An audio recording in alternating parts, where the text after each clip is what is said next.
KBS 1라디오 뉴스레터 K.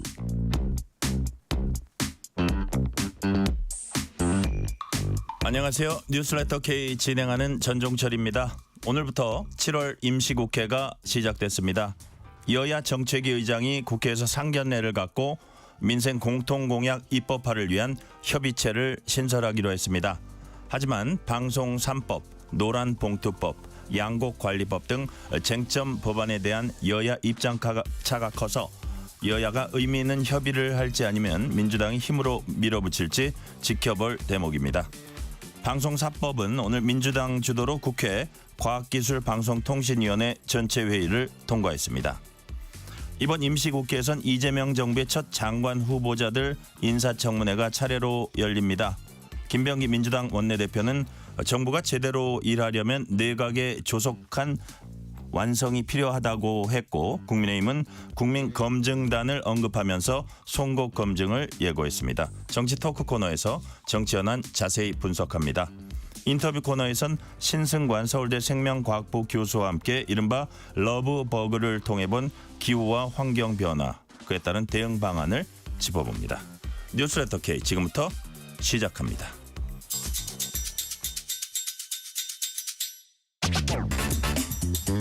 뉴스레터 K 정치 토크입니다. 박성민 전 민주당 최고위원, 신주호 전 국민의힘 상근 부대변인, 이동수 청년 정치크루 대표 나오셨습니다. 어서 오세요. 네, 안녕하십니까. 자, 일단 민주당 주도로 지난주에 추경안이 이제 국회를 통과했습니다. 여당은 사각지대 놓치지 않겠다. 모든 국민이 수혜자 될 수 있게 꼼꼼히 살피겠다고 했습니다. 반면에 국민의힘은 여러 가지 이제 지적을 했는데요. 기초연금 민생 예산인데 3,290억 원 삭감했다. 국방 예산 900억 원 삭감했다. 안보 예산 빼내서 현금 살포했다. 비난했습니다. 자, 박성민 최고위원, 이 부분 국방 예산 부분은 민주당이 좀 반박을 하고 있는 것 같아요. 어떤 내용입니까? 그러니까 이게 지금 뭐 국방 예산 빼서 뭐 다른데 지금 쓰는 거 아니냐 이렇게 이제 계속 국민의힘에서 비판을 하는 건데, 사실 이게 방위사업 예산이라는 게 뭐 대규모 구매 협상이라던가 복잡한 뭐 시험 평가라던가, 그러니까 여러 가지 구조적인 요인이 있기 때문에 타 예산에 비해서는 불용될 수 있는 가능성이 높은 예산이기는 해요. 네. 실제로 이번 같은 경우에도 뭐 낙찰 차액, 정산 잔액 이런 것들이 발생해서 뭐 좀 불용이 생기는 경우도 있고, 아니면 이제 뭐 무기를 구매한다라고 했을 때 그 업체랑 무기 협상을 하다가 구매 협상 자체가 결렬되게 되면서 올해 안에 구매가 불가능해져서 그게 이제 못 쓰이는 경우도 있는 거고, 아니면 뭐를 이제 들여오기로 했는데 그걸 들여오기 전에 무슨 시험 평가 같은 걸 해봤더니 거기서 불합격이 나와서 이제 그걸 또 못 쓰는 상황이 되고, 그러니까 이런 여러 가지 사유들이 있는 거거든요. 그러니까 이게 무턱대고 이 국방 예산을 깎은 게 아니라 이 상황과 조건이 발생했기 때문에 거기에 맞지 않는 예산들을 뭐 쓸 수 없다라고 판단해서 이제 불용을 하는 건데, 이걸 그냥 덮어놓고 제대로 사유도 들여다보지 않고 무조건 국방 예산 깎았다 이런 프레임으로 가는 거는 좀 곤란하다 이렇게 보고 있습니다. 자, 신주호 부대변인. 네. 그러니까 보니까 국민의힘에서 하는 얘기들 이렇게 들어보니까 이제 뭐 어떤 뭐라 그럴까요? 주거 환경이라 그럴까? 여기 군인들이요. 네, 네. 그런데 들어가는 비용 뭐 포함해 가지고 그렇다는데, 이 불용 이 부분은 불용이 확정된 겁니까? 아니면 정확히 뭔지 잘 확실치가 않아요. 그게 아직 협상 중이거나 그 내용들을 정확히 파악을 하는 걸로 알고 있고요. 네. 만약에 그 부분이 문제가 있다라고 한다면 내년도 예산에서 새로 편성을 하면 될 문제긴 합니다.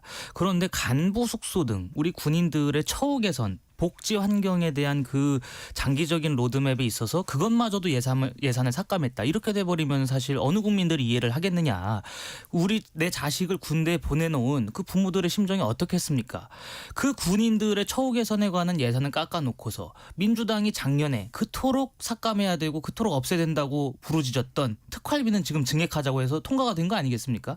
이런 식의 내로남불, 안면 몰수가 어디 있단 말입니까? 이거를 국민들께서 저는 전혀 이해를 못하실 거라고 생각을 해요.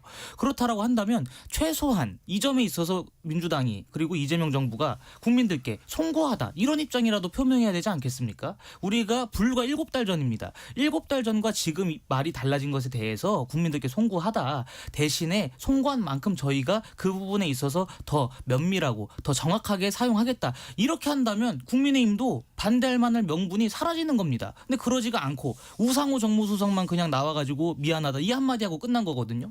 근데 우상호 정무수석이 작년에 예산 심의할 적에 국회에 있었습니까? 그때 국회의원도 아니었어요. 왜 대리 사과를 시키느냐 이겁니다. 이러다 보니까 이번 추경이 결국에 이재명 정부의 인기 영합주의적 정책 그 이상도 이하도 아니다라는 평가를 받는 겁니다. 자, 근데 지금 김유정 대변인이 대통령 강유정 대변인 강유정 대변인이 책임 있게 쓰고 소명할 예정이다 이렇게 이제 얘기를 했거든요.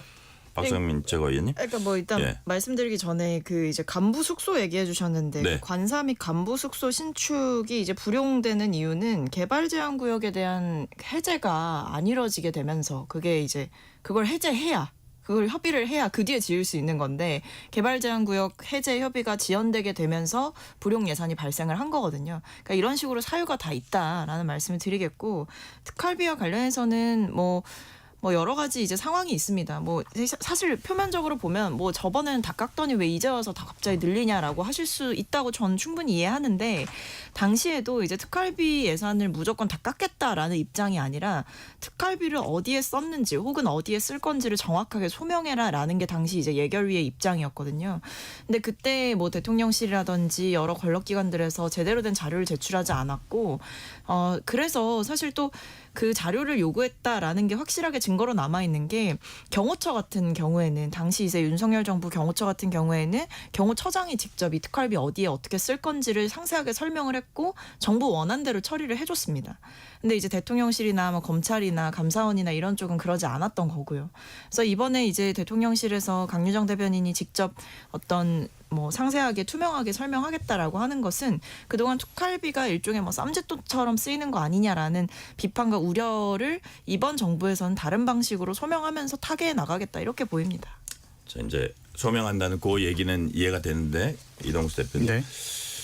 예를 들어서 그 당시에 깎을 때 뭐 경호처 얘기를 하긴 하셨습니다만 공수처하고 법원 이런 데는 또 살려뒀었거든요. 네. 그리고 공교롭게도 대통령실, 검찰, 감사원 이런 데가 주로 이제 깎였단 말이에요. 그러니까 그거를 이거 뭐 그 자료 안 내니까 그런 거다라는 게 반은 맞고 반은 틀리다라고 인식하는 사람들이 많은 것 같아요. 전체적으로는 어떻게 보세요? 일단 저는 그 예산에서도 이제 특히 이제 민주당이 지난해 보면은 수사기관 특활비를 많이 깎지 않았었습니까? 근데 수사기관이 아무래도 그 당시에 윤석열 정부에서 이재명 대통령에 대한 이재명 당시에 이제 민주당 대표였죠. 그 이재명 대통령에 대한 수사를 하고 있다 보니까 어떻게 보면은 정치 보복적인 측면에서 이렇게 뭐 수사기관들 특활비를 깎은 측면이 있고 그걸 이제 이번에 다시 되살렸다고 볼 수 있을 것 같은데요. 전 기본적으로 이 수사기관의 특활비를 깎아서는 안 된다고 생각을 합니다. 예컨대 이제 검찰 특활비만 항상 문제가 되는데 이제 검찰이 예를 들어서 조직폭력배 수사를 한다고 했을 때 이걸 영수증으로 증명하기 어려운 이런 때 쓸 때도 많은 거잖아요, 사실은. 대표적인 게 이제 마약 수사. 그렇죠. 예. 이제 그래서 뭐 누군가를 회유하기 위해서 이제 뭐 좀 돈을 준다든지 뭐 이런 것들도 있을 수밖에 없는데 이제 그 어떤 정치적인 성격으로 정치적인 목적으로 이렇게 특활비를 깎은 것부터가 문제였고 그 부분에 있어서 이제 필요성을 본인들도 느꼈기 때문에 이번에 민주당이 다시 살린 게 아닌가 저는 이렇게 보이는데요. 지난해 이제 이 특활비를 깎은 부분들은 이제 좀 정치적으로 워낙 이제 갈등이 심해지다 보니까는 이제 거기서 나온 충돌 때문에 이렇게 된 측면이 있는데 이번에 복원된 김에 저는 좀 이 부분에 있어서는 우리가 좀 객관적이고 합리적으로 생각할 수 있었으면 좋겠습니다. 그런 것도 있었어요. 저도 이제 언론 보도로 이제 본 건데 지역 선심성 민원성 예산은 뭐 2조 원 그 정확한 액수인지 모르겠지만 SOC가 통과됐습니다. 그게 뭐예요? 그러니까 그게 지역 민원 예산들이 많이 들어간 거예요. 주로 민주당 뭐 수건 예산일 수도 예. 있는데 어떻게 보면 민주당 의원들의 지역구 관련해서 예. 뭐 지하철을 준공한다든지 그런 거에 있어서 그 사회 간접 자본이라고 하지 않습니까? 예. 그런 예산들이 막판에 대거로 들어갔다. 근데 그 대부분이 민주당 의원의 지역구다. 이러다 보니까 결국 추경이 국민을 위한 게 아니다. 민주당의 정략적인 목표 때문에 이렇게 됐다라는 의심을 할 수밖에 없는 것이죠. 그 국민의힘하고 좀 그런 거 잘 나눠 먹는데 별로 잘 못 나눴나 보죠. 하루만 하자 그런 거 아닙니까? 처음부터 예, 그 예. 추경 그 질의 같은 것들을 예. 그렇게 했었던 목적이 저는 결국에 있었다라고 생각합니다. 지역 선심성 민원 예산, 예. 지역 뭐 좋게 말하면 수건 예산 그런 것도 좀 이동수 대표님 네. 어떻게 그런 근데 저는 보셨어요? 이번 이제 추경 이제 통과되는 데 있어서 국민의힘이 반발을 하는 게 뭐 SOC 사업에 얼마를 넣고 국방비를 얼마를 깎았고 이 그냥 액수가 어떻게 변했다 이거 자체보다 이 추경을 대하는 어떤 민주당의 어떤 태도라고 해야 되나요? 그냥 민주당이 이번 추경을 통과하는 과정에서 국민의힘을 대하는 태도가 좀 문제가 많이 됐던 것 같아요. 예컨대 이제 박성훈 국민의힘 원내대변인이 국방비 예산 삭감과 관련해서도 얘기를 한 게 이제 국방위원회라든지 뭐 이런 데서는 사전에 얘기도 없고 심지어 이제 예결위에서 심사할 때도 처음엔 얘기도 없다 막판에 와서야 이런 예산들 끼워 넣었다 이거거든요. 그래서 저는 좀 민주당에서 물론 이제 민주당이 추진하는 어떤 예산들에 대해서 뭐 제동이 걸리기엔 쉽지 않겠지만은 이제 그 과정에서라도 좀 국민의힘을 존중하고 이런 걸 사전에 좀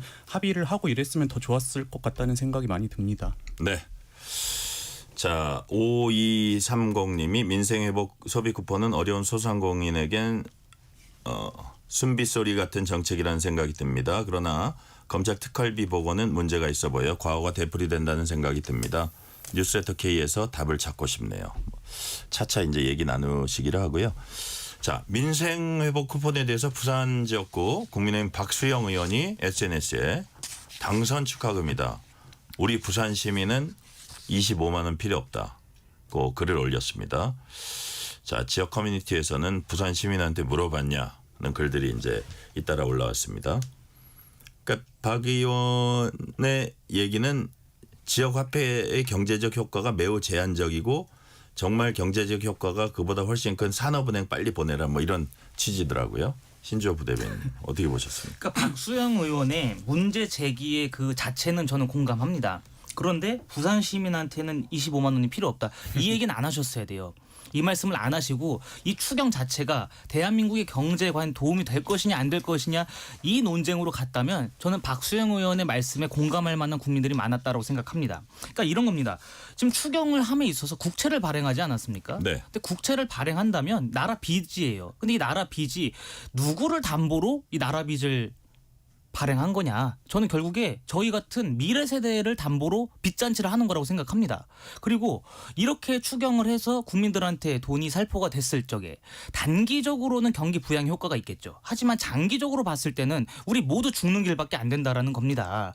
그렇기 때문에 이 추경이라는 것 자체에 대해서 우리가 충분한 공감대, 충분한 논의를 한 다음에 편성을 했었어야 된다라는 입장이신 것 같아요. 그런데 지금 말씀하신 게 부산 시민한테는 필요 없다. 이 말씀을 하셨기 때문에 이 논란거리가 좀 되는 것 같은데 이게 아니라 진짜 경제 자체만으로 봤을 때 그리고 이 자라나는 젊은 세대들 앞으로 살아갈 우리 2030 세대들과의 그 논의 수기에 관한 부분을 지적을 하셨다면 전 더 좋았을 거라고 생각합니다. 저는 근데 예, 이동수 대표님. 이번 그 박수영 의원 그 25만 원 논란을 보면서 좀 들었던 생각이 앞으로 국민의힘이 부산, 울산, 경남 이 지역에서도 입지가 굉장히 많이 좁아질 수도 있겠구나라는 생각이 들었어요. 왜냐하면은 이제 이 소비 쿠폰과 관련해서 원래는 이제 계층이나 이런 소득별로 차등만 뒀지 뭐 수도권이냐 비수도권이냐의 차등은 안 뒀었거든요. 그러다가 민주당이 막판에 이제 비수도권도 3만 원 더 얹어서 주자 해가지고 그 안대로 지금 통과가 된 거예요. 근데 지금 보면 민주당이 수도권에서는 122석 중에 102석을 지금 가져가고 있거든요. 사실상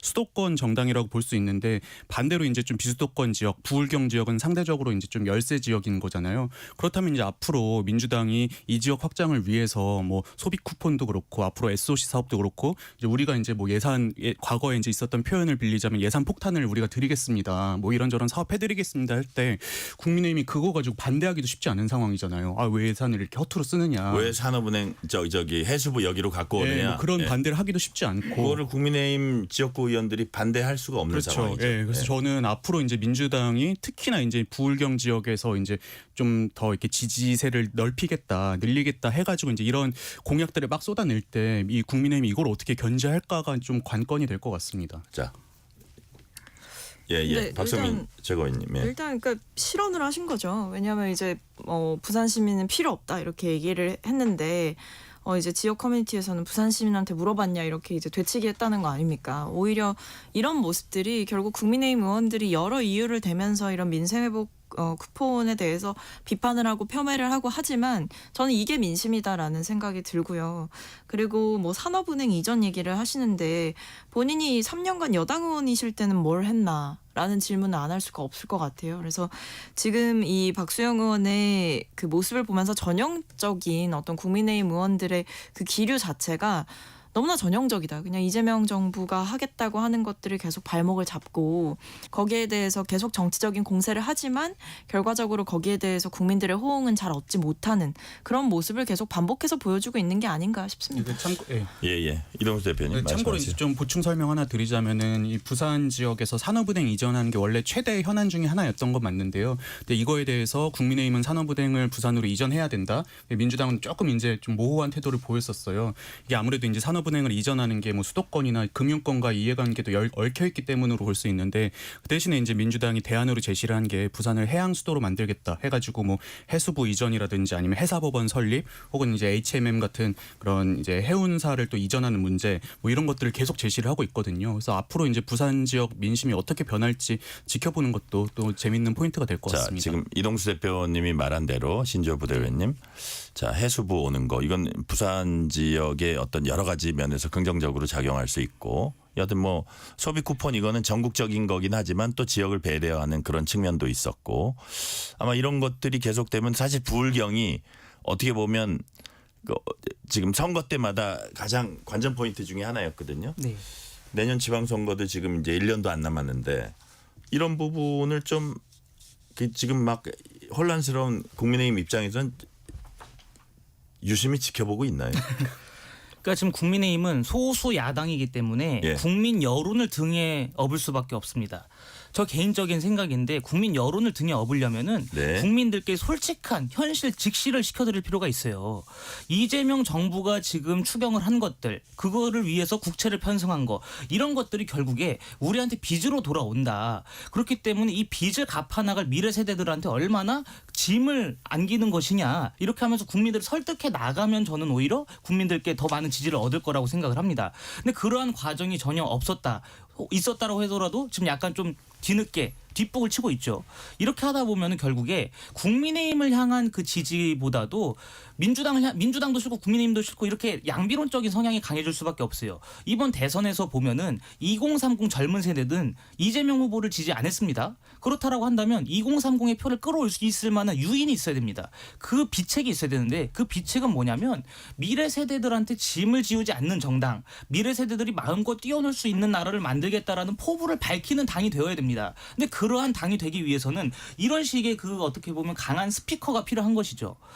이 추경 때문에 빚이 늘어나고 그 빚을 갚아야 되는 건 젊은 여러분들이다. 우리는 젊은 여러분들이 빚을 안 갚을 수 있게끔 여러분들한테 빚쟁이가 안 되게끔 더 노력하겠다. 이런 식으로 국민의 의원들이 똘똘 뭉쳐서 얘기를 했다라고 한다면 저는 이 추경 자체에 대해서도 국민 여론이 달라졌을 거라고 봅니다. 근데 그러한 것들이 없었다라는 점이 좀 아쉽고 뭐 그 전재수 이제 해수부 장관 후보자가 해수부 이전하겠다 이런 것에 있어서는 네. 부산 지역 의원들도 사실 동의할 수밖에 없죠. 그리고 그렇게 가는 방향이 맞다라고 보는 건데 저는 그렇기 때문에 해수부 이전 말고 다른 것들 그 부울경 지역에서 원하는 다른 수건 사업들을 좀 국민의힘 의원들이 하나가 돼가지고 좀 통과를 시킬 필요가 있다라는 지점에 공감합니다. 네, 그런 가운데 오늘부터 7월 임시국회 시작됐습니다. 각종 쟁점 법안이 어떻게 처리될까 이게 관심인데 노란봉투법, 양곡관리법 그리고 그런 것들이 이제 언제쯤 어떻게 처리될까 이게 이제 주목되고 있습니다. 오늘 민주당 주도로 방송 3법이 국회 과학기술방송통신위원회 전체회의 통과했습니다. 뭐 여러 가지 내용이 있는데 그 가운데 공영방송 이사수를 늘리는 내용 등 포함되고 있습니다. 자, 이동수 대표님. 네. 민주당이 방송 3법 처리에 속도를 낸 이유 뭐라고 보세요? 일단 이제 이 공영방송이라는 게 아무래도 그동안 정권이 바뀌면은 자꾸 이제 그 사장님들이 낙하산으로 내려와가지고 방송의 성격을 막 정권에 편향적으로 이제 만들고 이런 것들이 계속 문제가 되지 않았었습니까? 네. 그래서 이제 민주당이 뭐 KBS나 MBC 그리고 EBS 같은 공영방송에 이제 이사수를 늘리고 또 추천 주체들을 다양화해가지고 좀 이 방송이 특정 정권에 장악되는 걸 좀 견제하자 이런 주장을 꾸준히 해왔었는데요. 근데 이제 국민의힘 입장에서 그 넓게 봐서 보수 진영 입장에서는 이사수를 늘리고 추천 주체를 다양화했을 때 사실 거기에 더 들어올 수 있을 만한 분들이 뭐 학계, 시민사회, 뭐 언론, 노조 이런 쪽일 수밖에 없는데 이런 쪽이 이제 좀 진보 진영의 이제 우호적인 경향들이 있다 보니까는 이 부분을 조금 우려를 하고 있는 것 같습니다. 네. 방송 장악법이라고 하고 있죠. 국민의힘에서. 신주호 부대변인은 어떤 상황이? 저도 동의합니다. 이렇게 사람을 늘리다 보면은 결국에 한정된 사람들 아니겠습니까? 근데 거기에 들어갈 수 있을 만한 사람들은 적은데 그렇게 하다 보면 결국에 이 방송도 민주노총의 하명기관으로 전락할 수밖에 없을 것이다. 그렇게 생각을 합니다. 게다가 지금 민주당과 이재명 정부가 얘기하는 게 이진숙 방통위원장을 사실상 나가라고 겁박하고 있지 않습니까? 거기에 더불어서 방송 3법이 민주당이 일방적으로 통과가 된다면 이거는 거의 방송 장악을 완성시키겠다. 이재명 정부 출범한 지 한 달여 만에 방송 장악을 통해 가지고 앞으로 공영방송도 민주당의 그 산하기관, 민주당의 기관지로 전락시키겠다라는 아주 악랄한 의도로 저는 보고 있습니다. 근데 이게 박상민 최고위원님. 말이 안 되는 게 그렇게 되면 온 국민이 뭐 민주당 지지자인가요? 뭐 그렇지는 않은 거죠. 뭐 학계에도 당연히 뭐 교수들마다 생각하는 게 다른 분들이 있는 거고 시민사회 단체 역시도 다양하고 성향은 다 다를 수가 있는 겁니다. 그리고 언론노조 같은 경우에도 거기에 이제 보수 쪽 채널은 안 들어가 있나요? 들어가 있거든요. 아니면 뭐 방송 기술 뭐 노동자들 모여 있는 곳 같은 경우에도 다양한 분들이 계신 거죠. 그러니까 이게 여러 가지 이제 폭을 넓혀서 다양한 사람들을 드리겠다라는 것을 두고 민주당 입맛대로 선별해서 다 채우려는 것 아니냐라고 하는 것은 너무 과도한 우려다라는 생각이 들고 오히려 지금의 상태를 유지하는 것이 그동안 뭐 사실 여야가 뒤바뀌면서 뭐 방송법의 개정안의 필요성은 항상 여야가 바뀌면 또 얘기하고 이랬던 주제기도 하거든요. 그걸 이제는 좀 솔직하게 인정을 하고 구조를 바꾸는 작업을 하는 것은 저는 불가피하다고 보고 있습니다. 자, 여야 합의를 이뤄서 일단 통과시키는 상법 개정안 보류가 됐던 부분이 집중투표제, 감사위원 분리선출 확대 부분. 근데 3% 룰에 대해서도 업계나 야당 일각에서는 지금 이거를 그냥 저렇게 해주나? 이게 무슨 뭐 젊은 표 달아날까 봐 그렇게 겁먹어가지고 저렇게 해주나? 이런 비판도 일부 나오고 있는데 여하튼 이 부분 상법 개정안 좀 남은 부분이 있고요. 그다음에 노란봉투법. 그다음에 양곡관리법. 자, 신주호 부대변인, 야당이 제일 우려하는 부분은 어떤 겁니까? 제가 보기에는 상법을 제외하고는 다 우려할 수밖에 없는 상황이죠. 이거 세 개가 결과적으로 다 민주당의 일방적인 안대로 통과가 된다면 대한민국 경제가 굉장히 암울해질 수밖에 없는 그 어둠의 그림자가 드리울 수밖에 없는 환경이 마련될 것이다. 그런 상황이기 때문에 노란봉투법과 양곡법 같은 경우는 지금 국민의힘에서 전혀 협상할 의지가 없는 것 같고 그렇다고 한다면 적어도 협상을 하겠다라고 지금 선포한 상법 개정안에 대해서는 그거를 좀 우선적으로 처리를 시킨 다음에 노란봉투법과 양곡관리법에 대해서 좀 더 숙침도 있는 수기 과정을 거쳐야 되지 않을까라고 생각합니다. 네, 박성민 최고위원님, 노란봉투법, 양곡관리법 여야가 좀 심도 있는 논의를 할 걸로 보세요. 어떠세요? 뭐 이제 추진을 하겠다는 의사가 당 입장에서 분명하게 있기 때문에 당연히 이제 본격적인 처리 수순에 들어가면 뭐 협상이 됐든 아니면 대치가 됐든 둘 중에 하나를 하겠죠. 근데 뭐 저는 개인적으로 노란봉투법 같은 경우에는 이것을 굉장히 정치적인 논리로 뭐 색깔을 씌워서 공격하는데 사실 이거는 내용을 들여다보면 들여다볼수록 뭐 반대할 그런 명분이 없는 법안이다라는 생각이 들고 최근에 이제 뭐 여러 가지 이제 노동자의 근무 환경이라든지 처우 개선이 필요하다라는 얘기는 계속해서 나오고 있는 시점이기 때문에 좀 종합적으로 고려될 필요가 있는 것 같고요. 양곡관리법 같은 경우에도 뭐 송미령 장관이 대안을 내놓겠다라는 얘기를 했는데 그 대안이 뭘지에 따라서도 저는 충분히 협상의 방향이나 이런 것들이 달라질 수 있다라는 생각도 듭니다. 네. 자, 이동수 대표께는 이 질문 드릴게요. 이제 상법 개정안 관련해서 이런저런 그 조항들이 좀 이렇게 그 외국 자본이 파고들 수 있는 네. 그리고 경영권을 이제 방어하기 힘든 상황을 맞을 수 있는 그런 우려들을 하는데 그런 우려들이 현실화될 가능성이 있다고 보세요? 현실화될 가능성이 있다고 보고요. 근데 제 주변에서는 오히려 그걸 바라고 있더라고요. 왜냐하면 그동안 지금 코리아 디스카운트의 가장 큰 문제 중에 하나가 우리 기업들의 그 경영 관행이었던 거잖아요. 이제 마치 이 회사를 이제 주식 회사를 자기 회사인 양 이렇게 좀 막 좀 이렇게 운영했던 이런 거에 대해서 굉장히 불만들이 많이 있었는데 이 상법 개정이라는 게 결국에 이제 주주들의 어떤 권한을 키우는 거 아니겠습니까? 근데 이 과정에서 막 적대적 M&A도 이제 발생하고 이러면은 우리 기업들이 이제 긴장해가지고 이 거버넌스 개혁에 또 앞장서지 않을까 이런 기대가 있는 게 사실이고요. 저도 이거는 어떻게 생각하냐면은 지금 이제 이 상법 개정안 뭐뭐뭐 또 이제 도입되면은 경영권 위험해진다 막 이런 주장들을 많이 하잖아요.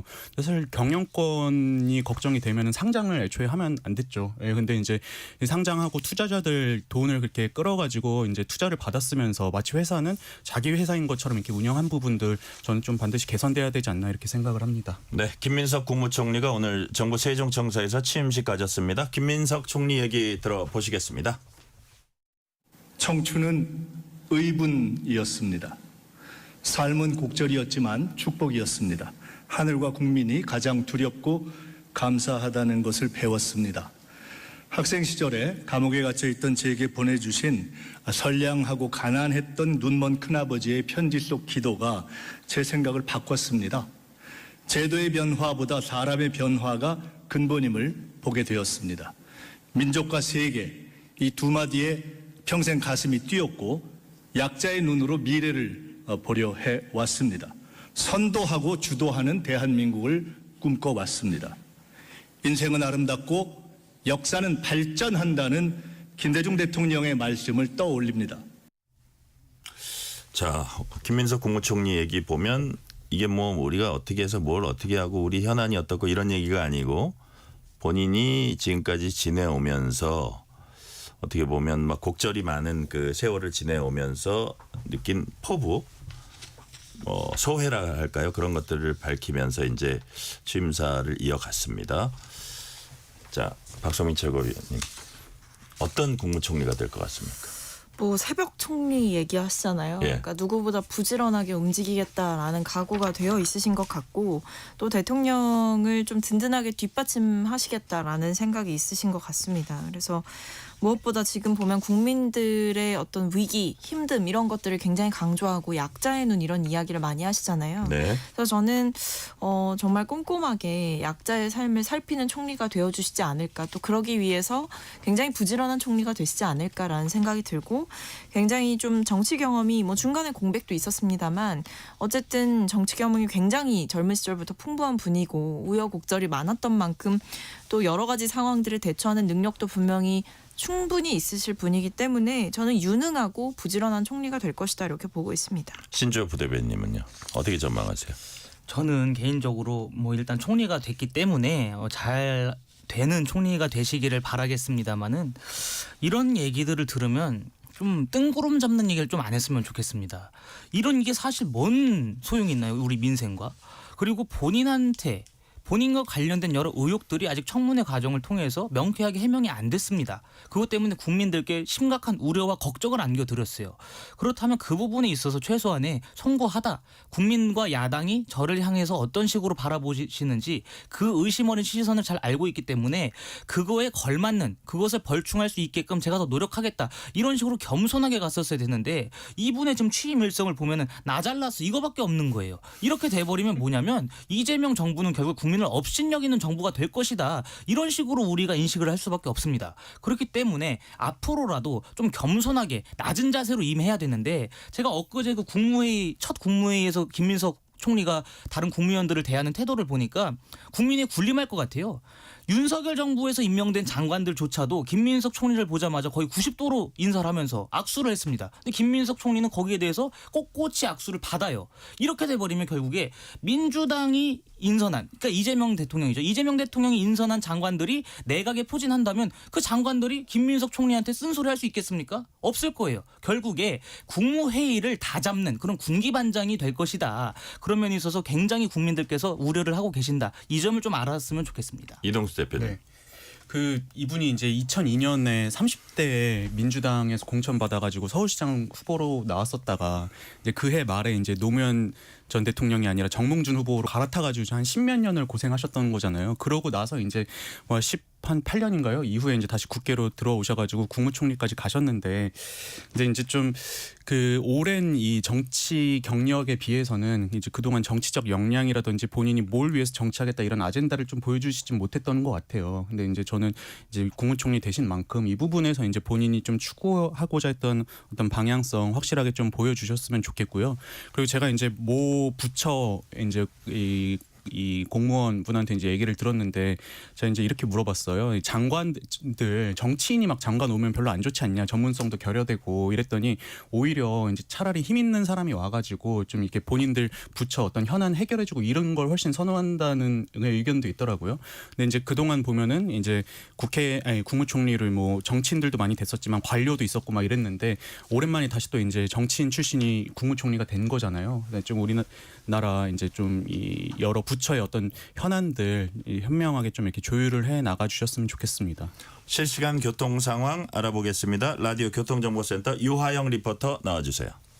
네, 이 시각 교통정보입니다. 퇴근 시간대 가까워지면서 서울 시내도로 정체도 길어졌습니다. 올림픽대로 공항 방향 성수대교에서 가양대교까지 막히고요. 이 구간 지나는데 50분 정도 걸립니다. 내부순환도로 성산 쪽으로 마장램프 3차로엔 고장난 차가 서 있습니다. 고속도로는 서해안고속도로 서울 방면 발안에서 8탄 분기점까지 막히고요. 용담터널과 금천을 앞두고 속도를 줄입니다. 금천 부근 2차로와 갓길에서는 사고 처리도 하고 있습니다. 주의하셔야겠고요. 경부고속도로 서울 방면 전 구간 수월하다가 양재에서 반포까지 정체입니다. 중앙고속도로 부산 쪽으로는 대저분기점에서 삼락까지 밀리고요. 제2경인고속도로 인천 방면 석수에서 광명터널까지 더 가서 서창 분기점에서 남동까지 정체입니다. KBS 교통정보센터였습니다. 퇴근길 당신과 함께 읽는 세상 이야기 KBS 1라디오 뉴스레터 K 문자 샵 9730 짧은 문자 50원 긴 문자 100원 어플리케이션 콩은 무료 유튜브 KBS 1라디오 계정 채팅창도 열려 있습니다. 뉴스레터 K 정치 토크 박성민 전 민주당 최고위원, 신주호 전 국민의힘 상근 부대변인, 이동수 청년 정치크루 대표와 얘기 나누고 있습니다. 이번 임시국회에선 장관 후보자 인사청문회가 줄줄이 예정돼 있습니다. 김병기 민주당 원내대표, 송원석 국민의힘 원내대표 얘기 차례로 들어보시겠습니다. 정부가 제대로 일하려면 내각의 조속한 완성이 필요합니다.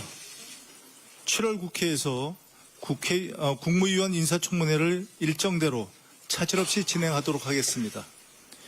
이재명 정부의 국정안정을 뒷받침하겠습니다.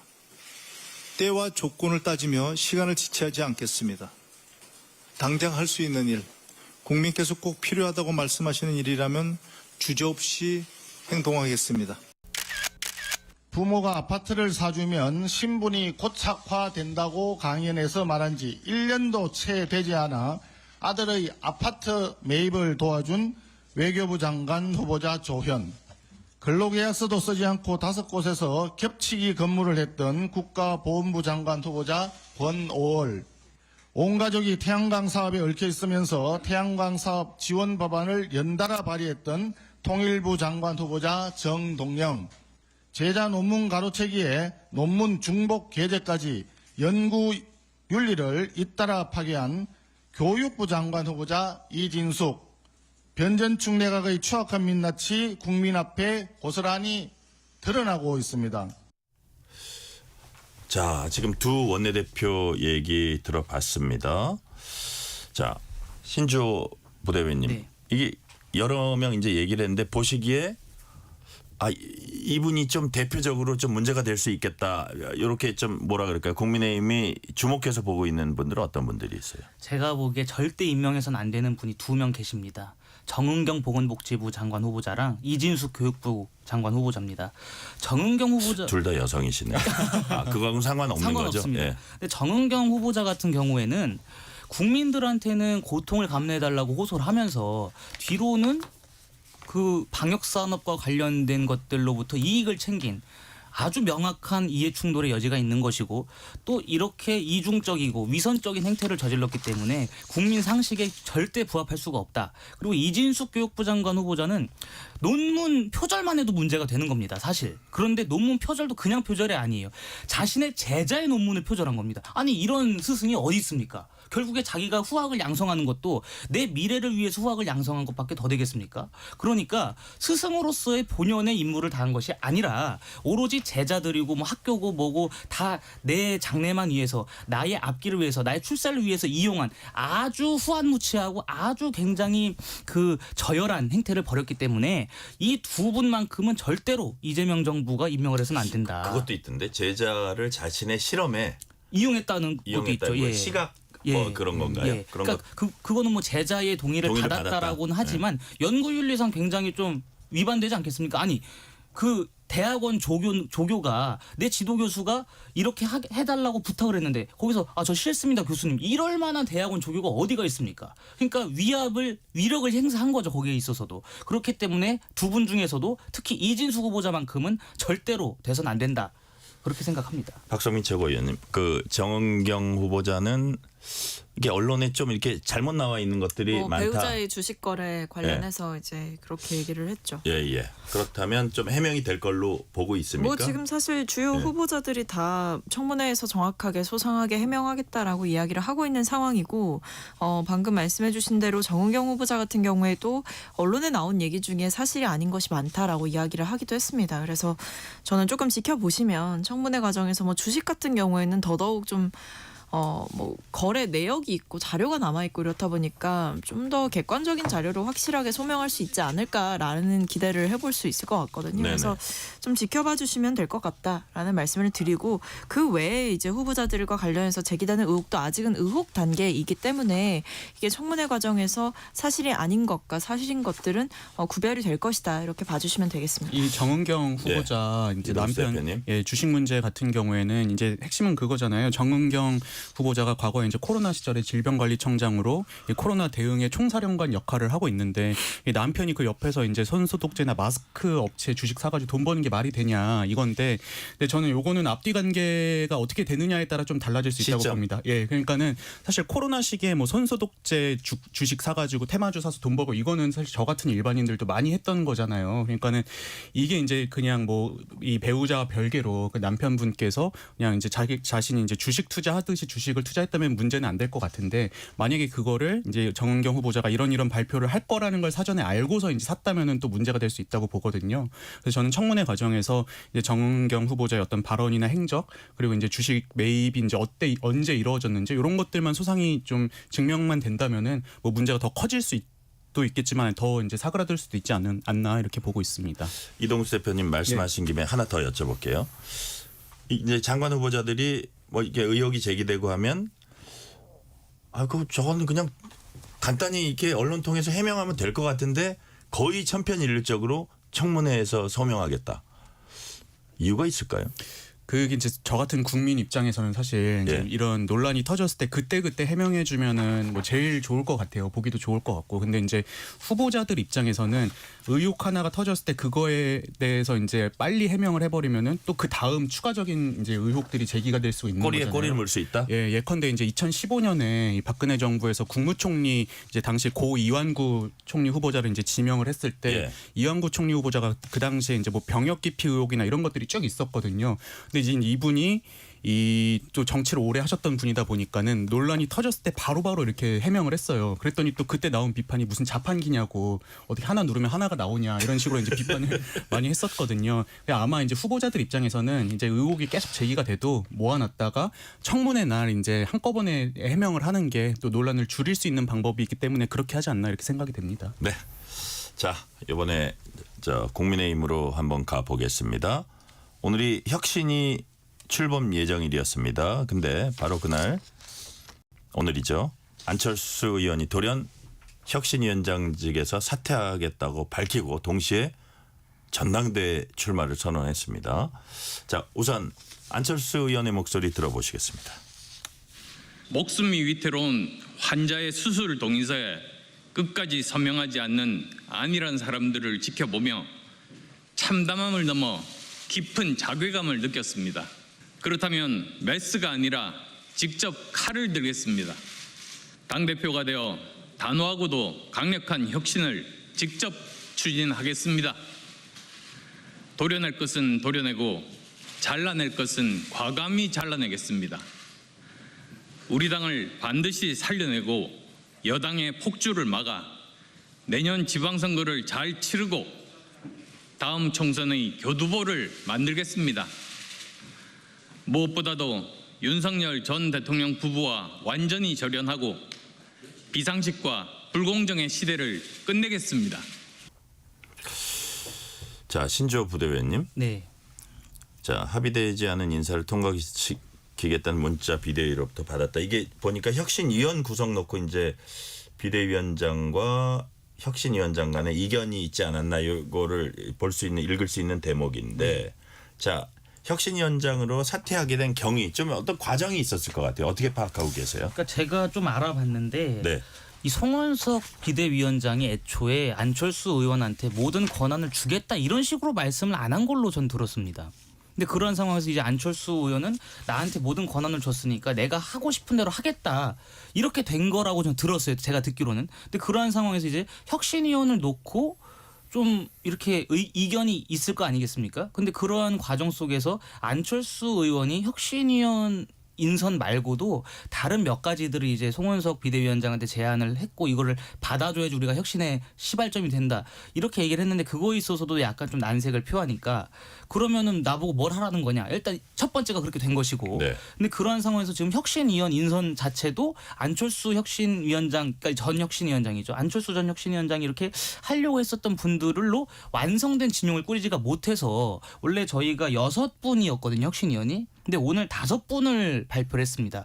이거 자체가 이미 당 지도부와 혁신위 간에 소통이 안 된다라는 증거겠죠. 네. 이게 일방적으로 지금 발표가 되고 비대위 차원에서 의결이 되니까 안철수 의원이 화가 나가지고 못 해먹겠다 이렇게 돼버리면 혁신위의 면도 제대로 안 서고 제대로 된 혁신 과정을 할 수가 없기 때문에 사퇴를 하신 것 같습니다. 근데 제 개인적으로 좀 아쉬운 면은 뭐냐면 자, 그 아쉬운 점 말씀하시기 전에 네, 네, 죄송합니다. 신 부대변님. 그 한 2명을 네. 출당에 준하는 조치를 해야겠다. 이런 이제 그 부분. 네. 그 부분 팩트입니까? 그 부분 때문에 좀 갈등을 빚었다는 게? 제가 듣기로는 그 말씀은 꺼내셨던 걸로 알고 있습니다. 꺼내셨던 걸로 알고 있고 오늘 그 이제 이 기자회견 이후에 기자들과의 그 질의응답 과정에서도 누구라고 명명하진 않았습니다만은 그렇게 자기가 제안했던 분이 있다 이렇게 밝히긴 했습니다. 그 우리가 예상되는 분이 2분 있잖아요. 네, 왜냐하면 그 후보 교체했을 네. 때 정말 강력히 비판했었거든요. 네, 네. 안철수 네. 의원이. 네. 그래서 쌍권입니까? 양권입니까? 여하튼 그렇게 이제 예상을 사람들이 하고 있는데 네, 네, 네. 그런 부분들이 연결이 된 것 같아요. 같이 연결이 된 거죠. 예. 그러니까 내가 제안한 혁신위원장으로서 된 다음에 제안한 것도 안 받고 그런데 혁신위원만큼은 내 사람들이기 때문에 내가 이끌고 가야 되는 집단이기 때문에 나의 의견이 투영이 돼야 되는데 그것마저도 약간 거부하는 것처럼 가다 보니까 안철수 의원 입장에서는 뭐 이도저도 할 어떻게 수가 없는 보면 상황이죠. 안철수 예. 의원 입장에서는 자기가 하려는 걸 지금 못하게 하려고 그러는구나라고 생각할 수 있을 것 느끼시는 같은데 거죠. 예. 아쉬운 점은 뭡니까? 제가 아쉬운 점이 뭐냐면 예. 사실 이렇게 당에서 어떠한 인선에 대해서 의결을 하게 되면은 네. 그 전에 미리 그 당사자들한테 공지를 해줍니다. 만약에 오늘 9시에 최고위를 통해서 당신이 의결될 거다 이러면 적어도 네. 아무리 늦어도 그날 오전 7시면 돼요. 저도 인선을 많이 당해보지 않았겠습니까? 그렇다라고 한다면 오늘 혁신위원이 5분의 인선은 분명히 어제 밤이나 오늘 새벽 중에 결정이 됐을 겁니다. 그렇게 되면 안철수 의원한테도 미리 그 통보가 갔을 것이고 그 과정에서 안철수 의원이 좀 정치력을 발휘해서 야 이거는 너무 말이 안 되는 거 아니냐 이렇게 해서 물밑에서 좀 조율을 했다라고 한다면 당 내용이 이렇게 걷잡을 수 없는 방향으로 흐르진 않았을 겁니다. 네. 근데 저는 자, 이동수 대표님. 근데 저는 여기서 이제 안철수 의원도 좀 이해가 안 가는 부분이 있는 게요. 그냥 이분이 처음부터 혁신위원장 의지가 있었나는 생각이 들어요. 일단 첫 번째로 혁신위 구성과 관련해가지고 일단 당대표 생각이 좀 있었던 것 네, 같은데. 그것도 저는 그런 것 느낌이 안 같은데요. 들어요? 그 예. 전에 이제 혁신위원장을 받을 때 사실 본인이 혁신위원장을 맡기로 했으면은 누구누구와 함께 하겠다는 얘기는 어느 정도 사전에 미리 조율을 했어야 되는 거 아닌가요? 근데 이제 혁신위원장 받고 나서 닷새 지나가지고 이거 지금 혁신위 멤버 구성이 내가 추구한 바와 다르다면서 이제 그만두는 게 이게 그럼 그 전까지는 이 전 단계가 전혀 없었다는 건지 저는 그것부터가 좀 의문이고요. 그리고 이제 김용태 전 비대위원장은 이제 이 좀 당 지도부와 이제 어느 정도 갈등을 좀 겪지 않았었습니까? 그러면서 이제 혁신안도 냈는데 거절당하고 이런 갈등을 계속 빚다가 이제 마지막에 본인이 이제 물러나면서 뭐 보수 쇄신에 대해서 이야기를 하고 이제 물러났었는데 안철수 의원 같은 경우에는 지금 혁신위원장 맡은 지 닷새밖에 안 되는데 그동안 뭐 얼마나 큰 갈등이 있었다고 이렇게 혁신위원장을 버리고 나 이거 못하겠다면서 이제 전당대회를 나갔나. 그래서 저는 애초에 처음부터 혁신위원장을 뭐 할 생각이라기보다는 이걸 발판으로 이제 전당대회 출마의 어떤 임팩트를 키우기 위한 목적이 아니었나 이런 생각이 좀 많이 들었습니다. 네. 짧게만 말씀드리면 이동수 신주호 대표님 부대변인. 말씀처럼 이러한 지금 당내 의심이 좀 팽배해진 상황입니다.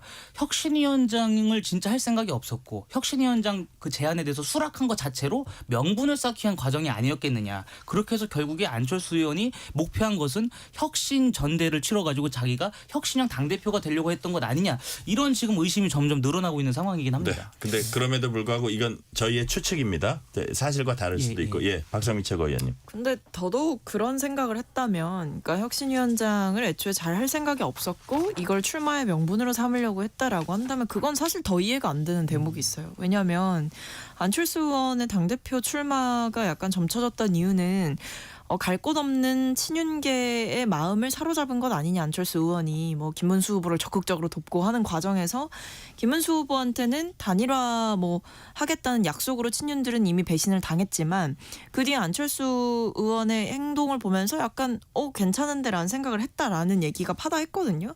그럼 더더욱 이 혁신위원장을 애초에 받지 말았어야 되는 거고 본인이 정말 당대표 생각이 있었다고 한다면 이 친윤 세력들을 규합해도 모자랄 판에 굳이 이렇게 혁신위원장직을 사퇴를 하면서 완전하게 척을 지고 어떻게 보면 또 친윤 세력들 입장에서는 또 배신당했다 이런 생각을 할 거란 말이에요. 그러니까 저는 글쎄요, 이걸 뭔가 발판으로 삼겠다라고 하는 거는 당내 선거의 과정을 아는 사람으로서는 할 수 없는 선택 아닌가. 그래서 저는 오히려 그냥 첫 수를 잘못 뒀다 보니 그냥 판을 엎어버린 게 아닌가라는 생각이 듭니다. 민주당 전당대회 박찬대, 정청래 두 분이 이제 지난 주말 호남 민심잡기에 나서고 박찬대 의원 아예 호남살이 시작했다고 합니다. 지난 금요일에 나온 여론조사 결과 한국갤럽이 지난 1일부터 3일 사이 전국 만 18세 이상 1,001명 대상 전화조사원 인터뷰 방식으로 조사했습니다. 자세한 내용 중앙선거 여론조사심의 홈페이지에 참조하시면 됩니다. 민주당 당대표 누가 되는 게 좋냐 물었더니 정청래 32, 박찬대 28, 눈에 띄는 게 유보 40%. 박성민 최고위원님 이거 어떻게 분석하십니까? 일단은 뭐 차이가 있긴 하지만 조금 지켜봐야 되는 상황인 것 같고요. 그리고 말씀해 주신 대로 40%는 의견을 유보했다라고 하는 걸 보면 아직 판단을 내리지 않은 분들도 꽤 있는 것 같습니다. 그래서 이 남은 시간이 후보들에게는 굉장히 짧은 시간이겠지만 네. 이 표를 행사하시는 당원분들 입장에서는 또 긴 시간일 수 있다. 그래서 끝까지 긴장에 긴장을 놓칠 수 없는 선거가 될 것 같다라는 생각이 드네요. 네, 이동수 대표님이 네. 보시기에 이건 지금 어떻게 이게 이제 뭐 이제 어떤 면을 저 당원이나 지지자들 그 지켜볼까요? 사실상 이제 박빙이잖아요. 예. 그러니까 이제 이게 뭐 엄마가 좋아 아빠가 좋아 이런 상황인 것 같아요. 왜냐하면 두 분 다 선명한 이제 친명을 그동안 표방해 왔었기 때문에 네. 당원분들 입장에서는 이제 정청래 후보 그리고 이제 박찬대 후보 중에서 지금 계속 고민을 하고 있고 그게 이제 아까 유보 40%로 나타난 게 아닌가 싶은데요. 전 결국에 제일 중요한 거는 이재명 정부 지금 임기 초반이지 않습니까? 임기 초반에 이 여당의 지도자로서 여당의 리더로서 이 대통령실과 손발을 맞추는 게 가장 중요할 텐데 거기에 있어서 적임자가 누구냐를 아마 민주당원분들이 이제 좀 고민하지 않을까 이렇게 좀 예상이 됩니다. 네. 자, 주제를 바꿔볼게요. 내란 특검이 윤석열 전 대통령에 대해서 구속영장 청구했습니다. 특수공무집행방해, 대통령 경호법 위반, 직권남용, 권리행사 방해, 허위 공문서 작성, 대통령 기록물법 위반, 공용서류 손상 등 혐의가 적용됐습니다. 자, 9일 수요일이죠. 오후부터 이제 영장실질심사 있다고 하고 윤 전 대통령 직접 출석한다고 하네요. 네. 자, 어떻게 전망하십니까? 신주호 이 부대변인. 구속을 놓고 다투는 과정이 굉장히 좀 네. 치열할 것이다. 그렇게 그래요? 봅니다. 지금 내란 특검에 가서도 윤석열 전 대통령이 조서 열람에만 지금 뭐 몇 시간씩 쓰는 거 아니겠습니까? 뭐 처음에는 그 조사를 받은 시간보다 그 조서를 열람한 시간이 더 길었다라고 볼 수 있을 정도로 그렇게 많은 시간을 투입하는 것 자체가 굉장히 법리적으로 하나하나 꼼꼼히 따져보겠다 이런 것 같아요. 그렇게 되면은 이제 영장실질심사 과정에서도 이 특검 측에서 이제 제기하는 왜 구속이 필요한지에 대해서도 이 윤석열 대통령 측에서 하나하나 다 따질 것이고 그렇게 하다 보면은 결국에 그 영장실질심사를 담당하는 재판부가 고심에 고심을 거듭해가지고 결정을 내리지 않을까 싶긴 한데 네. 저 개인적으로는 윤석열 전 대통령이 이제 전직 대통령 신분이고 어디에 사는지 지금 모든 국민이 알고 계시지 않습니까? 그리고 얼굴도 윤석열 전 대통령이다 이렇게 보면 인터넷상에서도 계속 올라와요. 온라인상에서도. 그렇게 보다 보면은 뭐 증거인멸이나 도주의 우려나 그러한 걱정들이 없기 때문에 또 죽어도 분명하고 그런 것들을 다 참작한다면 법리적으로 봤을 적에는 아마 재판부가 구속을 기각시키지 않을까라고 전 조심스럽게 예상합니다. 자, 시간이 한 3, 40초 남았는데 이동수 대표님 네.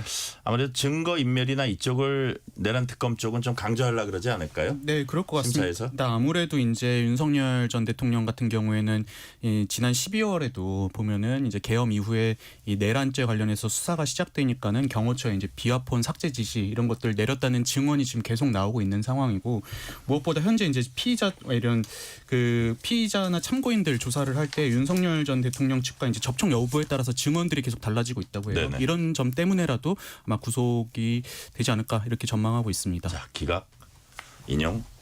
자, 진짜 시간이 15초밖에 안 남았는데 죄송해서 어떡하죠, 박성민 최고위원님? 저는 100% 구속될 거라고 봅니다. 끝. 네. 네. 시간이 없다 하셨으니까. 오늘 말씀 여기까지 듣겠습니다. 박성민 전 민주당 최고위원, 신주호 전 국민의힘 상금 부대변인, 이동수 청년 정치크루 대표였습니다. 오늘 말씀 감사합니다. 감사합니다. 뉴스레터 1부 마치고 2부가 이어집니다.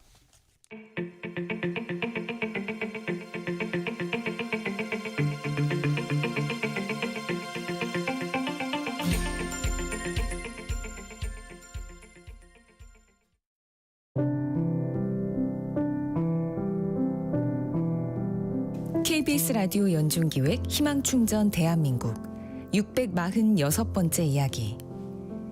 안녕하세요. 아나운서 유지원입니다. 수업이 끝나자마자 집으로 달려가는 유원이. 한창 친구들과 어울리고 싶은 13살이지만 유원이는 아빠의 곁을 비울 수가 없습니다. 3년 전 뇌졸중으로 쓰러진 후 거동이 힘든 아빠. 오른쪽 편마비와 뇌기능 손상으로 대화도 불가능하고 대소변도 받아내야 하며 식사도 묽은 죽만 삼킬 수 있습니다. 이렇게 유원이가 아빠를 돌보는 동안 엄마는 황태 공장에서 일을 하는데요. 황태 한 마리 손질에 150원. 하루에 300마리를 다듬어야 하는 엄마의 손끝은 억센 가시에 찔린 상처들로 가득합니다. 붉게 달아오른 엄마의 손을 볼 때마다 마음이 무거워진다는 유원이. 하루빨리 자라서 집안의 든든한 버팀목이 되고 싶은 마음뿐입니다. 유원인의 가족이 지금보다 안정된 환경에서 생활할 수 있도록 여러분의 마음과 응원을 보내주세요. 여러분의 따뜻한 손길이 희망의 빛이 됩니다. ARS 060-700-1580 060-700-1580 한 통화 3,000원으로 희망을 선물해 주세요. KBS 라디오 연중기획 희망충전 대한민국은 초록우산 어린이재단, 인탑스 주식회사, 그리고 청취자 여러분과 함께합니다. ARS 060-700-1580 한 통화 3,000원입니다.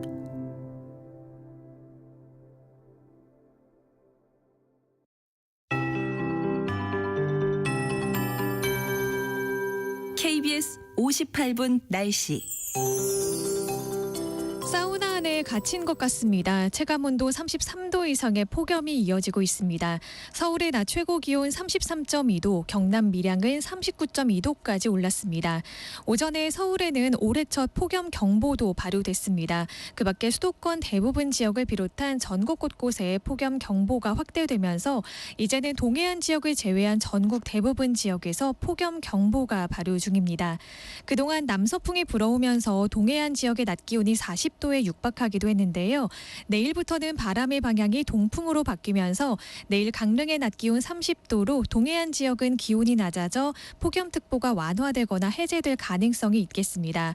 반면 서쪽 지역은 오늘보다 더 펄펄 끓겠습니다. 한낮의 체감온도는 35도 이상이 예상되는데요. 내일 낮 기온은 서울과 대전, 밀양이 36도, 원주와 전주 35도, 대구 34도까지 오르겠습니다. 오늘 밤에도 푹푹 찌겠습니다. 내일 아침 기온 서울 27도, 대전 26도, 대구 25도에 머물며 25도 이상을 유지하면서 열대야가 나타나는 곳이 많겠습니다. 더 심해진 폭염에 건강 잃지 않도록 관리 잘해 주셔야겠습니다. 오늘 밤까지 내륙을 중심으로 소나기가 내리겠고요. 내일도 오후부터 밤사이 내륙에 소나기가 예상됩니다. 현재 서울의 기온은 32.4도입니다. 조한일입니다.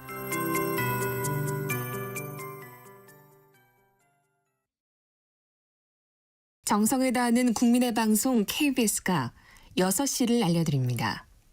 AM 711kHz, FM 97.3MHz, KBS 1라디오입니다. HLKA.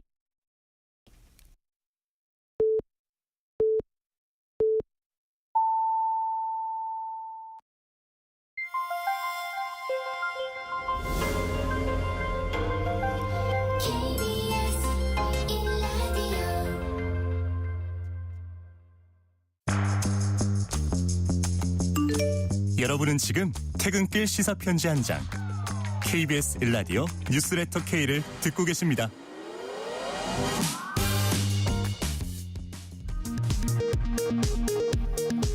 이 시각 라디오 정보센터 뉴스입니다. 이재명 대통령이 한국인 최초의 교황청 장관 유흥식 추기경을 만나 레오 14세 교황의 북한 방문을 검토해달라고 요청했습니다. 유 추기경은 앞서 교황이 이 대통령 초청 의사를 밝혔다고 전했습니다. 윤석열 전 대통령의 재구속 여부를 가를 영장심사가 모레 오후 서울중앙지법에서 열립니다.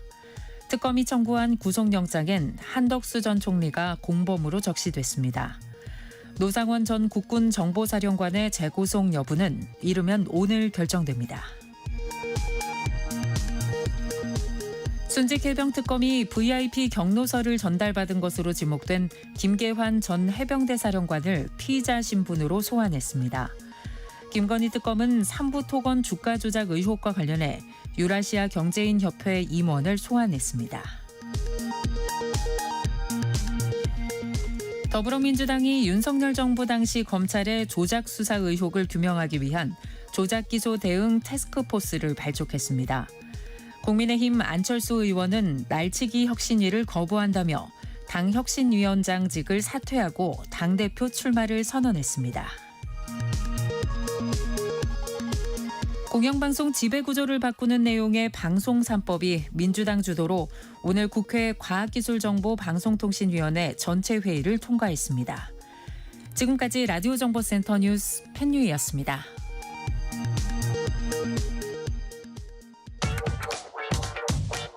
뉴스의 진수를 보여주는 인터뷰. 뉴 진수. 등산로를 까맣게 점령한 벌레 무리들 너무 많아서 아예 삽으로 퍼내야 할 정도입니다. 바로 러브버그로 불리는 붉은 등 우단털 파리 얘기입니다. 해충은 아니라고 하고요. 시민 불평과 민원은 잇따르고 있습니다.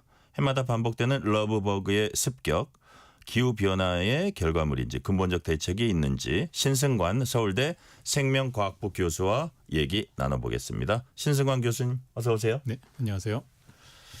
아주 미남 교수님이십니다. 감사합니다. 자, 먼저 이런저런 심각한 질문하기 전에 왜 러브버그라고 해요? 되게 징그럽게 생겼던데. 아, 예. 그렇죠. 좀 저는 사실은 좀 귀여워 보이는데 일반 그래요? 시민들이 보기에는 좀 이렇게 예. 연구하고 제 전문가 입장에서는 그렇죠. 또 예, 자주 귀여워 보다 보여요. 보니까. 자주 보니까. 네. 근데 얘들이 러브버그라는 게 이제 사랑을 계속 나눈다. 라고 암수가? 해서 예, 미국에서 이제 러브버그라는 이름이 된 거예요. 보시면 대충 붙어 있어요. 그렇죠. 두 마리가 붙어 있거든요, 항상. 그래서 꼬리 부분을 이렇게 대고 있는데 예. 곤충들은 꼬리 부분에 이제 생식기가 있어서 거기를 이렇게 붙이고 있는 겁니다. 그래서 굉장히 길게 예. 사랑을 나누다 보니까 얘들이 이제 사랑을 나누는 사랑벌레다라는 뜻으로 러브버그라는 이름이 지어졌죠. 자, 우리 이 러브버그가 암수간에 금슬이 좋군요. 부부라면 금슬이고 이제 연인이라도 아주 그 사이가 좋은 그런 벌레네요. 최근 인천 계양산 시꺼멓게 뒤덮은 러브버그 사진이 온라인에서 화제가 됐어요. 막 빗자루를 쓸어내야 할 정도로 개체수가 엄청나게 많아 보였는데 교수님이 실제로 현장에 가셨죠? 네. 가서 가보죠. 보니까 어땠습니까? 가서 보니까 정말 뭐 그냥 길 가다 보면은 발에도 채이고 뭐 손에도 채이고 막 그럴 엄청났어요. 정도로 날아다니면서 예. 얼굴에도 붙고 굉장히 고통스러울 정도로 정말 그래요? 예, 엄청난 양이 나왔고요. 걔들이 이제 어딘가에 쌓여 있어가지고 바닥이 네. 거의 아스팔트로 보일 정도로 러브버그가 두껍게 쌓여 있는 그런 것들을 볼 수가 있었죠. 네. 거의 뭐 예전에 다른 대발생보다 훨씬 많은 양이었던 것 같습니다. 자, 이게 러브버그 하면 우리가 일단 외래종이다. 아마도 중국에서 넘어온 거다. 이렇게 알고 있잖아요. 네네. 근데 유독 계양산에 인천 그 계양구 네네. 그쪽에 이렇게 많이 출몰하는 이유가 있을까요? 저희가 이제 러브버그의 분포부터 해서 예, 여러 가지 예. 연구를 진행을 했는데요. 네. 일단은 러브버그가 아마도 유입종으로 보인다라는 건 이미 잘 알려져 있는데 네네. 그 유입 경로가 그 인천에서 시작된 걸로 지금 추측이 됩니다. 그 이유 중에 하나는 가장 유입 경로가 인천이라는 건 밖에서 들어왔는데 우리가 들어온 통로가 인천이었다. 그렇죠. 처음에 인천을 통해서 들어온 게 아닌가 추측이 되는 게 네네. 그 2015년 정도 사진이 가장 러브버그의 국내 최초 기록이거든요. 그래요. 그 전에는 한 50년대 중국 뭐 이런 데서만 기록이 되어 있다가 오래된 건 아니네요. 네네. 예. 그러다 보니까는 2015년 정도에 한 거의 10년 전이죠. 지금으로부터 네. 그때 이제 굉장히 적은 개체수가 한국에 들어온 다음에 얘들이 이제 퍼진 것 같아요. 그래서 네. 이제 두 가지를 봤는데 일단은 유전체에서 얘들의 집단 다양성을 봤을 때 한국에 있는 애들은 굉장히 소수의 집단이 퍼진 것 같다라는 네네. 것하고요. 그다음에 중국하고 좀 협조를 해서 중국 쪽 데이터를 확인해 보니까 이 중국에서는 다양성이 훨씬 더 높고 그리고 거기에서 이제 북쪽으로 올라오면서 다양성이 줄어들어서 아마도 산등반도 지역을 거치면서 네. 한국으로 온 게 아닐까라고 보고 있는데 거리상으로 봤을 때 산둥반도가 인천이랑 굉장히 가깝고 또 무역을 많이 하는 지역이잖아요. 네. 그러다 보니까는 아마 산둥반도를 통해서 인천으로 온 가능성이 가장 높지 않을까라고 보고 있습니다. 교수님 지금 말씀하시는 것 중에 다양성이라는 거는 네네. 그 러브버그 중에서도 여러 형태 그런 것들이 있는데 그러니까 여러 가지 형태가 있다 할 때 다양성이 있다는 표현 쓰신 건가요? 그렇죠. 그런 개념인데 이제 형태 우리나라에 들어온 거는 그 형태가 그렇게 많지 않다. 형태는 사실은 크게 차이는 안 나는데 저희는 예. 유전체 다양성. 유전체 다양성. 네. 근데 비슷한 개념이라고 보시면 돼요. 그래요. 그런데 어쨌든 우리나라에 들어온 거는 네. 유전체가 그렇게 다양한 종류가 있지는 않고 아주 소수의 종류가 있다. 네, 그런 맞습니다. 말씀이시죠? 네. 자, 그렇게 이해를 하고요. 그 혐오감 호소하는 시민들이 많지만 해충은 아니라고 하고 네네. 그래서 러브버그가 해충이 아니라는 건 어떤 다시 말해서 익충과 해충 뭐 어떻게 구분이 돼요? 익충, 해충 구분은 사실 인간 중심적인 개념이고요. 네, 뭐 네. 어떤 생물이 절대적으로 해충이다, 익충이다의 그렇죠. 경우는 많지는 않습니다. 예, 뭐 예. 예를 들면 모기 같은 경우에도 수컷은 사람 피를 안 빨고 그리고 얘들은 이제 꽃에서 이제 화분 매개를 하고 네네. 그러거든요. 예. 그렇기 때문에 뭐 그럴 경우는 화분 매개하는 익충이라고도 볼 수 있지만 암컷은 뭐 질병 매개하고 하기 때문에 해충이라고 보죠. 피도 빨아먹고. 그렇죠. 예. 그래서 러버그 같은 경우도 사실 저는 지금 정도 대발생하면은 거의 해충이 아닐까라고 생각을 하기는 하는데 굉장히 불편을 많이 주잖아요. 사람들 그렇죠. 집으로 들어와서 뭐 해를 가하진 않지만 불쾌감, 그냥 예. 기분 나쁘게 생겼다. 이런 일들이 있으니까 거의 해충의 범주로 들어오고 그렇죠. 있다. 네, 거의 그렇게 보고 있긴 하지만 네. 사실 그 구분은 그냥 인간에게 피해를 주느냐 안 주느냐. 그래서 사실 일반적으로 위생해충하고 농업해충 정도만 해충이냐 아니냐에 대한 구분이 있습니다. 위생해충, 네. 농업해충. 네. 자, 교수님 올해는 특히 러브버그 개체수가 급증한 걸로 이제 사람들이 많이 얘기를 하는데 또 그 발생 시기는 지난해보다 일주일 정도 늦었다고 하고요. 자, 시민 민원은 서울 기준으로 한 2배 늘었다고 하는데 기본적으로는 이게 날씨의 영향으로 보세요. 아마도 제 네. 생각에는 그 이유 중에 하나가 네. 얘들이 그 원래는 날씨가 계속적으로 완만하게 따뜻하게 올라가면은 네. 점차적으로 발생을 하거든요. 근데 올해 같은 경우에는 기후가 약간 낮게 유지가 되다가 갑자기 따뜻해졌어요. 네. 그렇게 되면은 벌레들은 추워서 아직 깨어날 때가 아니다라고 생각을 하다가 갑자기 따뜻해지니까 이제 급해진 거죠. 그래가지고 애들이 동시에 우화를 한 것 같아요. 그러다 보니까 이제 대발생이 조건이 맞아진 거죠. 예, 그래서 좀 더 이제 많이 그 사람들이 대발생을 관찰한 이유도 있을 수 있는데 무엇보다 이제 이 한 3, 4년 정도 얘들이 계속적으로 번식을 하면서 네. 지역이 굉장히 넓어졌습니다. 그래서 예전에 은평구에서만 한 2022년 정도에는 은평구에서만 발생을 했었다가 걔들이 이제 계속 이동을 할 거 아니에요. 네네. 서울 전역하고 경기권까지 퍼지니까 살고 있는 면적 자체가 엄청나게 넓어지고 지금 확산되고 있어요. 그렇죠. 예. 10년 전하고 비교하면 네, 우리나라 맞습니다. 처음 들어왔을 네네. 때하고 비교하면 자 그래서 지금 말씀하신 걸 보니까 그냥 단순히 따뜻한 것보다는 좀 이렇게 추운 줄 알았는데 갑자기 따뜻해지니까 네네. 막 폭발적으로 그 개체수 늘어난 네네. 그렇게 이제 설명을 해주셨고요. 네. 근데 이렇게 볼 수도 있을까요? 교수님이 최근 인터뷰하신 거 보니까 이번 러브버그 수도권 대발생은 동아시아에서는 최북단 기록이다. 네네. 위도로 봤을 때 그죠? 맞습니다. 이게 우리나라 온난화 진행하고도 연관은 있다고 보시는 겁니까? 저희가 처음에는 약간 그런 식으로 생각을 했던 게 그래요? 그 예전에 저희가 기록상으로는 러브버그가 중국 남부하고 오키나와 대만 정도만 기록을 확인을 했었어요. 예. 학술 기록은 거기까지만 있었는데 계속 이제 저희가 다른 인터넷 자료나 이런 걸 찾다 보니까 사실 중국에서 이미 얘들이 산둥반도 지역까지 올라온 거예요. 그래서 아직 서울이 좀 더 북단일 거라고 생각은 하긴 하지만 네. 이미 얘들이 중국에서 추위에 적응을 마친 상태에서 한국으로 넘어온 게 아닌가라고 보고 있고요. 또 한 가지는 이 러브버그가 만약에 온난화 때문에 한국에 정착을 했다라고 하면은 네. 사실 서울을 쉽게 벗어나야 돼요. 예를 들면 이제 한국을 치면은 남쪽이 훨씬 더 따뜻한 지역이기 그렇죠. 때문에 보통 온난화 때문에 문제가 되는 정도는 제주도나 남부 지역에서부터 이제 네. 올라오는 경향을 보이거든요. 근데 러브버그는 남쪽에는 아직 아예 없습니다. 침입종이기 때문에 인천을 통해서 서울로 들어왔고 인천과 서울 같은 대도시의 도심 열섬 현상 때문에 여기에 갇혀서 겨우 생존을 하고 있지 않나. 그래요. 겨우는 아니죠. 이 정도로 대발생을 하면. 네. 아직은 네. 제주도라는 데가 있는 걸 모를 수도 있어요. 그럴 수도 얘들이. 있죠. 예, 거기까지 날아가기 힘드니까. 그러니까요. 네네. 그래서 이제 자 인천 산곡동 이후에 인천 수봉산, 남동구, 서울 경기 고양 요 정도 이제 확대됐는데 네네. 경우에 따라서 우리가 그냥 뭐 미래에 대한 추측이지만 네. 전국으로 확산될 가능성도 배제할 수는 없습니까? 저는 가능성은 있다고 보고 그래요? 있고요. 예. 그 두 가지 패턴이 가능한데 얘들이 만약에 도시 멸섬 현상에 완벽하게 네. 적응을 한 상태에서 더 이상 추위에 대한 적응을 하지 않으면은 뭐 예를 들면 KTX 같은 대중교통을 타고 네. 부산이나 대전 같은 좀 큰 도시 위주로 가서 정착을 할 가능성이 있고요. 네. 만약에 애들이 추위 적응을 하기 시작하면은 서울부터 이제 점진적으로 퍼져 나가는 거죠. 그래서 뭐 강원도 지역이나 아니면 아래쪽으로 이제 충남, 충북 지역 네. 뭐 그런 데에 있는 산지에 적응을 하기 시작하면은 사실 전국에 퍼질 가능성이 있어서 그런 경우는 좀 조심해야 될 것 같습니다. 전국적으로 확산될 가능성이 있다. 그렇다면 조금 더 좁혀보면 올해 막 엄청나게 많았던 계양이라든지 네네.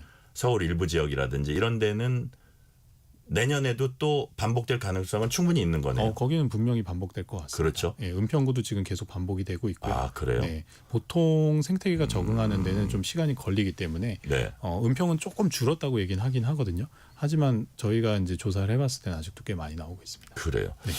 그래가지고 이 사람들이 이제 시민들 입장에서는 이것 좀 어떻게 조치 좀 해줘라 우리 죽겠다 네, 막 이러니까 어떤 자치단체장님이 아마 구청장이었던가요? 그분이 좀 참을 줄도 알아야 된다. 네. 이거 익충이다 뭐 이러면서. 근데 아까 익충과 해충 관계가 좀 모호하다는 말씀도 네. 교수님 해주셨는데 자 그러면 정말 중요한 건 우리가 그럼 어떻게 해야 되냐 그렇죠. 이렇게 많을 때 어떻게 이걸 뭐 물로 뿌려야 되냐 아니면 진짜 뭐 방제 비슷한 게 있냐 아니면 천적이 있냐 일단 천적이 있습니까?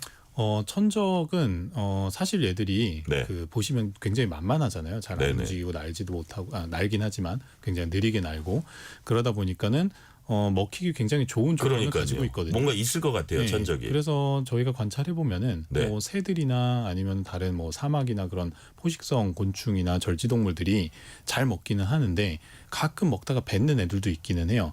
그래서 일단은 저희가 연구를 좀 해보려고 하는 부분들이 얘들이 혹시 독이 있는가 라는 부분하고 예. 그 색깔이 중간에 빨간색이 있잖아요. 그래서 네네. 이름이 붉은 등 무단 털팔이거든요. 그렇죠, 등이 그렇죠. 빨갛다는 건데 예, 예. 보통 빨간색이나 파란색 이런 것들이 자연에서는 독을 의미하기 때문에 새나 이런 그 색깔을 볼 수 있는 생물들은 조금 꺼리는 경향이 있어요. 그래요? 예, 그래서 얘들이 새로 들어온 데다가 이상한 색깔을 가지고 있어서 안 먹는 건지 실제로 뭐 독이 있거나 먹으면 맛이 없거나 뭐 그런 건지 그런 부분들은 저희가 좀 연구를 해봐야 되죠. 야, 그러면 네. 일단 천적이 있는지 없는지는 조금 네. 더 연구를 해봐야 되는 거네요. 네, 아직 연구를 천적이 있는지 여부는 확인된 거는 아니다. 그런 말씀이시고요. 자, 그래서 또 이런 얘기들을 합니다. 인위적 방제가 생태계 균형 깨뜨릴 수 있으니까 방역보다는 물을 뿌려서 쫓아라. 이런 얘기하는 분들도 있고 반면에 또 어떤 얘기들 하시냐면 러브버그에 대한 방역 등 개체수 조절에 나서도 생태계에는 근본적으로 큰 영향이 없을 거다. 그러니까 그냥 다른 벌레 하듯이 그냥 방역하고 이렇게 없애고 그렇게 해야 된다. 네네. 어떤 게 맞다고 보세요? 이게 러브버그가 정말 그 방역을 하기가 어려운 이유 중에 하나가요. 네. 성충이 나올 때는 물론 우리가 보는 공간은 굉장히 많지만 사실 산에서 등산로는 이렇게 선 하나거든요. 예. 그 외에 엄청난 면적의 애들은 다 살고 있고요. 그걸 다 없애려고 하면은 산을 완전히 갈아엎어야 됩니다. 얘들이 서식처가 애벌레 때 낙엽 밑에서 살고 있거든요. 예. 그럼 낙엽 밑에 애벌레들이 잔뜩 있는데 그거를 낙엽을 다 들춰내가지고 방역을 할 수 있느냐라는 거죠. 일반적인 방역은 저희가 뭐 항공 방제 이런 걸 해도 스프레이식으로 뿌리잖아요. 그러면은 낙엽 아래쪽으로는 약재가 거의 안 들어갑니다. 예. 그게 이제 어떻게 보면 러브버그 대발생의 이유 중에 하나인데 다른 벌레를 방지하기 위해서 뿌려놓으니까 위에 아무것도 없는 상태에서 러브버그들이 난 잡혀먹을 수도 있어 이렇게 딱 우화를 했는데 하나도 안 잡혀먹은 거죠. 그러면서 이제 대발생을 하기 시작한 거라서. 그리고 낙엽 밑으로 들어가니까 웬만한 방제를 해도 또 살아나요. 맞아요. 그래서 뭐 살아난다기보다는 거의 뭐 영향이 없이 그냥 있는 거죠. 숨어 있으니까.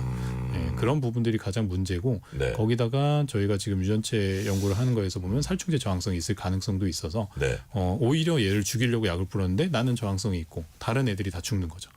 그러면 한국에 있는 다른 생태계가 파괴되고 그런 문제가 있을 수 있어서 얘네들만 살아나고 그렇죠. 뭐 예컨대 그럴 가능성도 배제할 수 없다. 네, 그러니까 맞습니다.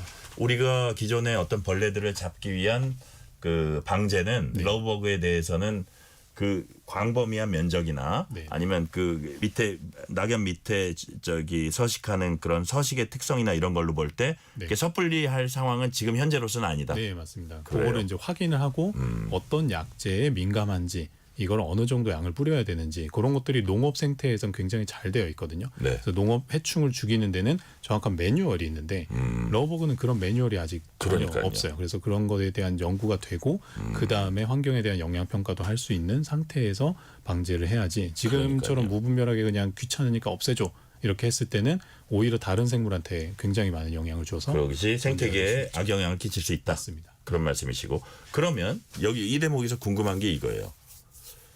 그냥 가만히 놔두면 어느 시점에 없어져 주는지 조금만 진짜 어떤 구청장님 말씀대로 좀 참으면 그게 해소가 되는지 어떻게 없어지는 겁니까? 아니면 그냥 얘네들이 계속 존재하면서 어느 계절까지는 우리가 감수해야 되는 겁니까? 이게 지금 이 정도로 한번 대발생을 하게 되면은 이 개체 수를 줄일 때까지 개들의 포식자나 병원균이나 이런 데 들어오는 데는 사실 시간이 굉장히 오래 걸려요. 네, 생태계는 다양성을 유지하면 어느 정도의 자정작용을 하기 때문에 얘들을 그 알아서 관리를 해주게 되긴 하는데 근데 시간이 오래 걸리고 불편하다 보니까 거기에서 최소한의 생태계 영향을 주는 방식의 방제 방법들을 저희가 지금은 연구를 하고 있는 상황이라고 보시면 될 것 같아요. 자, 그러면 최소한의 생태계에 최소한의 영향을 주는 방제 방법은 연구하고 계신데 기본적으로 우리가 예를 들어서 모기 지금 이제 많이 창궐을 하고 있잖아요. 그러면 그게 9월, 10월 되면 이제 모기 겨울 초입이나 늦가을이나 사라진다고 생각하잖아요. 그럼 계절적인 요인으로 봤을 때 러브버그는 어떠냐 이거죠. 러브버그는 성충은 딱 그 기간만 나오거든요. 한 7월, 6월 말에서 7월 그 사이 정도, 7월 중순까지. 그 성충 수명이 짧아서 그래요. 2주 정도밖에 안 되고 그 다음에 얘들은 그 상태에서 알을 낳고 죽거든요. 그래서 러브버그가 없어지는 건 아닙니다. 이제 우리 낙엽 밑에서 살아 있고요. 그래서 애벌레들이 지금 열심히 자라나고 있습니다. 그래요? 그래서 이제 1년을 거쳐서 그 다음에 성충이 딱 2주만 사는 거죠. 그러면 지금 어쨌든 내년에 다시 여기서 돌아다닐 애벌레들은 지금 이제 어떻게 보면 생산이 되고 있고 그렇죠. 걔네들은 죽고 성충은 어쨌든 7월 중에 다 죽긴 하는데 그 밑에 깔려 있던 그 많은 애벌레들이 내년에 한 6월쯤이나 이렇게 뭐 다시 성충으로 나오죠. 성충으로 나올 가능성은 많네요. 그러니까 그렇죠. 이거는 어떻게 보면 6월에서 7월 사이 2달 동안의 일이네요. 크게 보면. 네, 그렇죠. 좀 길게 보면 2달이고 대발생 주간은 한 1주에서 2주 정도라고 1주에서 보시면 2주 돼요. 대발성은 크게 보면은 2달이고. 자, 그러면 여하튼 7월 안에는 그냥 네. 지나가긴 지나간다 이렇게 보면 되겠네요. 네, 맞습니다. 이제 그죠? 거의 끝나가고 있습니다. 네네. 여튼 뭐 오늘의 가장 안심하실 자, 포인트를 지금 제가 청취자들한테 말씀드린 것 같고 일단 눈에 안 보이게 되죠. 그러니까요. 예. 아우 근데 지난 뭐 거의 한 달 가까이 좀 네. 되게 사람들이 저 인구의 회자 됐습니다. 자, 임수성님이 이런 그 문자를 주셨어요. 익충이라면 그대로 두는 것도 괜찮을 것 같습니다. 오히려 인간이 건들면 또 다른 문제가 생길까 걱정됩니다. 아까 이런 취지로 교수님이 좀 네. 말씀하셨죠? 네, 맞습니다. 그러니까요. 아무래도 사람이 뭔가를 하기 시작하면은 계속적으로 어쨌든 방제를 하는 게 뭐 화학적 방제나 네. 아니면은 저희가 사실 뭐 친환경적으로 한다는 것들도 러브버그만 선별적으로 잡아내기는 어렵거든요. 네네. 그리고 초기에 이제 만약에 정말 이게 싫으면은 그 미국에서 쓰는 방식이 낙엽을 잘 치우라는 홍보를 했었거든요. 네네. 플로리다 지역은. 네. 그래서 이제 한국도 만약에 북한산이나 이런 곳에서 낙엽을 이렇게 치워버리면은 서식처를 없애버리는 거잖아요. 그러면은 얘들이 없어지긴 하는데 네. 문제는 낙엽 없어지면은 산이 영양분이 없어지겠죠. 자연스럽게. 그래서 걔들이 이제 지렁이나 이런 다른 애들이 분해를 해서 식물이 먹고 자라야 되는 그런 사이클이 돌아가야 되는 건데 인위적으로 했을 때는 러브버그뿐만 아니라 다른 생태계에 영향을 줄 수 있다는 그런 문제가 있죠. 자, 어쨌든 방제 이 부분은 되게 종합적이고 체계적이고 신중하게 할 필요가 있다는 말씀해 주셨고요. 자, 이 러브버그 문제 미국 플로리다 같은 지역에서 우리가 비슷한 양상 보였다 이런 얘기도 제가 들은 적이 있는데 실제로 그렇습니까? 네, 플로리다는 훨씬 오래전부터 거의 그래요? 한 30년 이상을 좀 시달린 걸로 알고 있고요. 한국보다 훨씬 심하게 대발생을 했었던 걸로 그렇게 그래요? 알고 있습니다. 예, 그래서 그 지역은 엄청나게 대발생을 해서 차를 그냥 몰고 가면은 러버가 이 앞유리에 터져가지고 앞이 안 보일 정도. 앞이 안 보일 정도로. 예, 그 정도로 많이 발생을 했었고요. 근데 사실 거기는 시골이다 보니까 예. 주민분들이 뭐 물론 귀찮긴 하지만 그냥 한 2주 지나면 없어지겠지 그 정도로 생각을 하고 사셨다고 들었어요. 그래요. 거기 또 미국 시골에 사는 분들은 농촌 지역이나 이렇게 좀 외딴 곳에 사는 분들은 그 네. 동물들하고 또 친합니다. 네, 그래서 그렇죠. 그 곤충 뭐 이렇게 순간적으로는 되게 불편하겠지만 그랬을 것 같고 자, 근데 이 플로리다 사례를 보면 대발생 이어지다 어느 시점에 또 뭐 사라지기도 했다고 하는데 네. 이 러버가 왜 자취를 감췄나 이런 연구도 또 계속되고 있나요?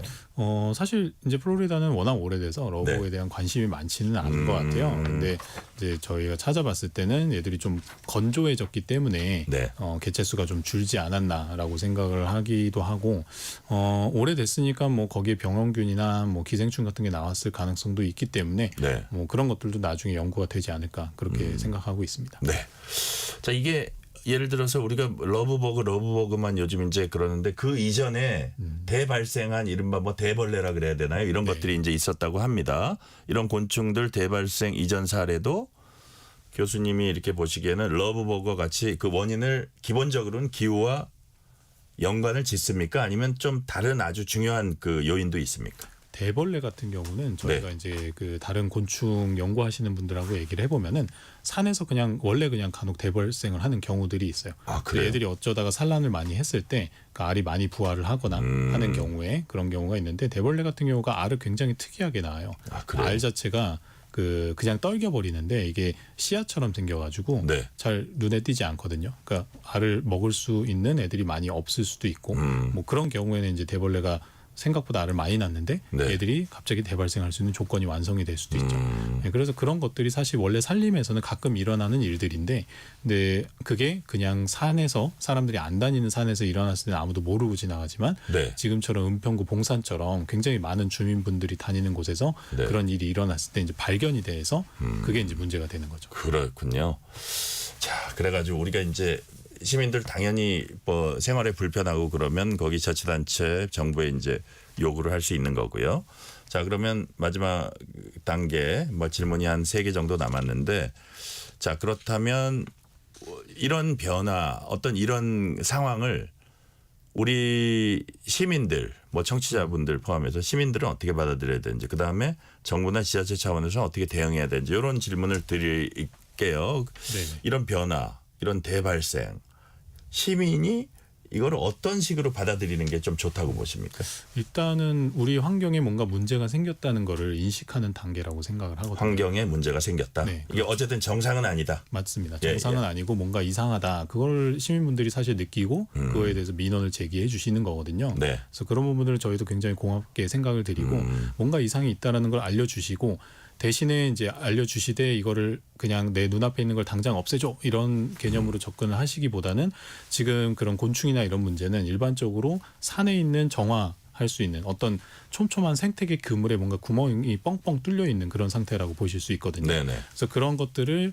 왜 망가졌는지 이걸 어떻게 메꿀 수 있는지 그런 거에 대한 좀 관심을 가져주시고 조금 기다려주실 수 있다면은 좀 장기적으로 이런 문제들을 해결할 수 있는 방안이 나오지 않을까 그렇게 좀 기대를 하고 있습니다. 그래요. 그러니까 이게 뭐 그냥 내 집 앞에만 채워져 이렇게 단견적으로 생각하는 것보다는 네. 아 이게 뭔가 우리의 이 지구에 문제가 생겼구나. 네네. 그러니까 그러다 보니까 우리나라 이제 내가 살고 있는 이 동네에도 문제가 생겼구나. 그렇죠. 그리고 뭐 어떻게 조금 더 확장하자면 이제 교수님 말씀을 제가 제대로 이해했다면 아 이게 결국은 기후 온난화나 네. 지구의 전반적인 생태계에 어떤 문제가 생겼구나. 그러니까 우리가 하다못해 무슨 뭐 플라스틱 제품이라도 조금 덜 써야겠구나. 뭐 예를 들어서 이런 네네. 생각까지 같이 네, 가지면 멀리 가면은 좋겠네요. 뭐 그런 생각을 할 수 그렇죠. 있죠. 환경을 보호하자. 예. 그래서 정부나 지자체가 어떻게 대응할지 외래 적응 침입에 대한 대응이라든지 온난화, 기후 변화, 뭐 하다못해 도시 지역 우리 국가의 환경 정책은 어떻게 할지 뭐 이런 것들도 좀 대응 방안을 세우는 거하고 연관이 되겠죠. 네, 아무래도 지금 돌발 해충 같은 경우는 대응 네. 방안이 전혀 없기 때문에 좀 지자체에서도 굉장히 힘들어하시는 거거든요. 네. 그 서울시 쪽에 연락을 하면 이제 서울시 보건소 이런 데서 사실 그 러버그로 방역을 하는데 네. 보건소는 사실 뭐 병과 관련된 것들을 하는 거잖아요. 그러다 보니까 이제 뭐 예를 들어 모기 같은 것들 그런 거에 대한 방역을 하시니까 네. 해충 방역으로 이제 같이 포함을 해서 하고 계신데 사실 그런 대응 체계가 일단 좀 생겨야 되고 만약에 서울이 온난화가 됐고 그다음에 계속적으로 이런 생물 다양성이 깨지게 되면은 결국엔 이런 것들이 좀 자주 일어날 거거든요. 네. 그래서 이런 것들을 이제 연구를 해서 어떤 시스템으로 이런 것들은 어떤 규정을 만들어야 된다라는 것들을 좀 이제 환경부나 이런 차원에서 아마 좀 고민을 해주시고 있지 않을까 그렇게 생각을 합니다. 네. 자, 이제 시간이 어느덧 거의 다 돼서 마지막 질문을 드릴게요. 네. 이 러브버그가 우리가 지난 한 달 동안 하도 많이 보다 보니까 이런저런 사람들이 좀 이렇게 뭐 놀라서 그랬을 수도 있고 잘못된 정보, 이른바 허위 정보도 막 많이 떠돌아 다니는 것 같아요. 그래서 대표적인 어떤 사례가 있었는지 하나 예를 들어주시면서 이를 통해서 전문가로서 교수님이 시민들께 당부 말씀 한마디 해주세요. 최근에 제가 이제 많이 뉴스 기사로 올라왔던 게 이제 네. 체액이 산성이다라는 얘기가 많이 올라오고 저한테 이제 질문도 많이 왔었거든요. 근데 그냥 쉽게 생각하시면은 대부분의 곤충은 죽고 썩기 시작하면 산성이 됩니다. 아, 그래요? 그래서 예. 러브버그만 꼭 산성인 건 아니고 그래서 이제 뭐 다른 얘기로는 산성이기 때문에 아무도 안 먹는다. 예. 천적이 없다라는 얘기들이 있는데 이제 미국 러브버그 사례긴 하지만 아직 한국 러브버그는 연구가 안 됐지만 네. 일반적으로 러브버그는 뭐 산성이라기보다는 원래는 그냥 대부분의 생물들은 중성에 가까운데 죽으면은 박테리아나 이런 거에 의해서 산성이 되고 거기에서 이제 뭐 악취가 발생하고 하는 것들은 일반적으로 생물이 죽었을 때 나는 악취 그런 것들이 뭐 특별한 건 아니다. 러브버그라고. 그 정도. 특별히 우리가 거기에 네네. 공포를 가져야 될 네네네. 것은 아니다. 뭐 그래서 러브버그라고. 계속 네. 부패되지 않고 계속 네. 쌓이는 건 아니다. 네, 그렇죠. 자연스럽게 썩어가는 과정에서 나는 일반적인 냄새고 네. 그런 것들이 뭐 물론 양이 많으니까 좀 냄새가 강하고 힘드실 거라고는 생각은 드는데 네. 그게 뭔가 위해하다거나 그런 거에 대해서는 아직은 알려진 거는 없기 때문에 뭐 체액이 산성이라서 뭐 몸에 닿으면은 뭐 무섭고 막 그런 걱정은 안 하셔도 되지 않을까 그렇게 그러니까요. 생각합니다. 당장 불편하긴 해도 너무 네. 과도한 우려나 네네. 그런 걱정보다는 좀 의연하게 대처하면 되겠네요. 네네. 그냥 뭐 붙으면 그냥 훌훌 털어버리면은 네. 날아가니까요. 네. 알겠습니다. 네. 오늘 말씀은 여기까지 듣겠습니다. 지금까지 신승관 서울대 생명과학부 교수였습니다. 신승관 교수님 감사합니다. 네, 감사합니다. 편지 왔습니다. 퇴근길 지친 당신에게 힘이 되는 뉴스를 전해드립니다. 매일 저녁 당신과 함께 읽는 세상 이야기. KBS 1라디오 뉴스레터 K.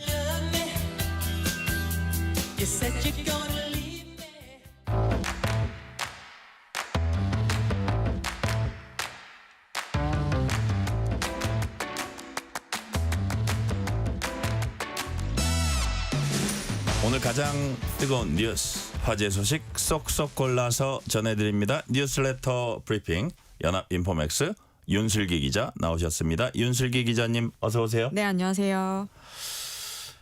7일인 오늘 절기상 본격적인 더위가 시작된다는 소서입니다. 오늘 서울에 폭염경보 또 발령됐어요? 네, 오늘 정말 많이 더웠는데요. 네. 오늘 오전 10시를 기해서 서울에 올해 첫 폭염경보가 발령됐습니다. 폭염주의보가 내려진 지 불과 일주일 만에 경보로 격상이 된 건데 지난해 첫 폭염경보보다 무려 18일이나 빠른 기록입니다. 네. 참고로 이게 폭염경보 발령 기준을 보면요. 폭염주의보는 기온이 33도 이상인 상태가 하루 이상 지속될 때 발령이 되고요. 폭염경보는 기온이 35도 이상인 상태가 이게 하루 최고 이상. 기온 얘기죠. 맞습니다. 이게 그죠? 네. 예. 그럴 때 발령이 되는데 현재 지금 6시 한 20분 기준으로 기온이 32도거든요. 오. 이미 체감 온도가 35도 안팎까지 오르고 있어서 기상청은 지금 북태평양 고기압 영향으로 덥고 습한 공기가 계속 들어오고 있다고 설명했습니다.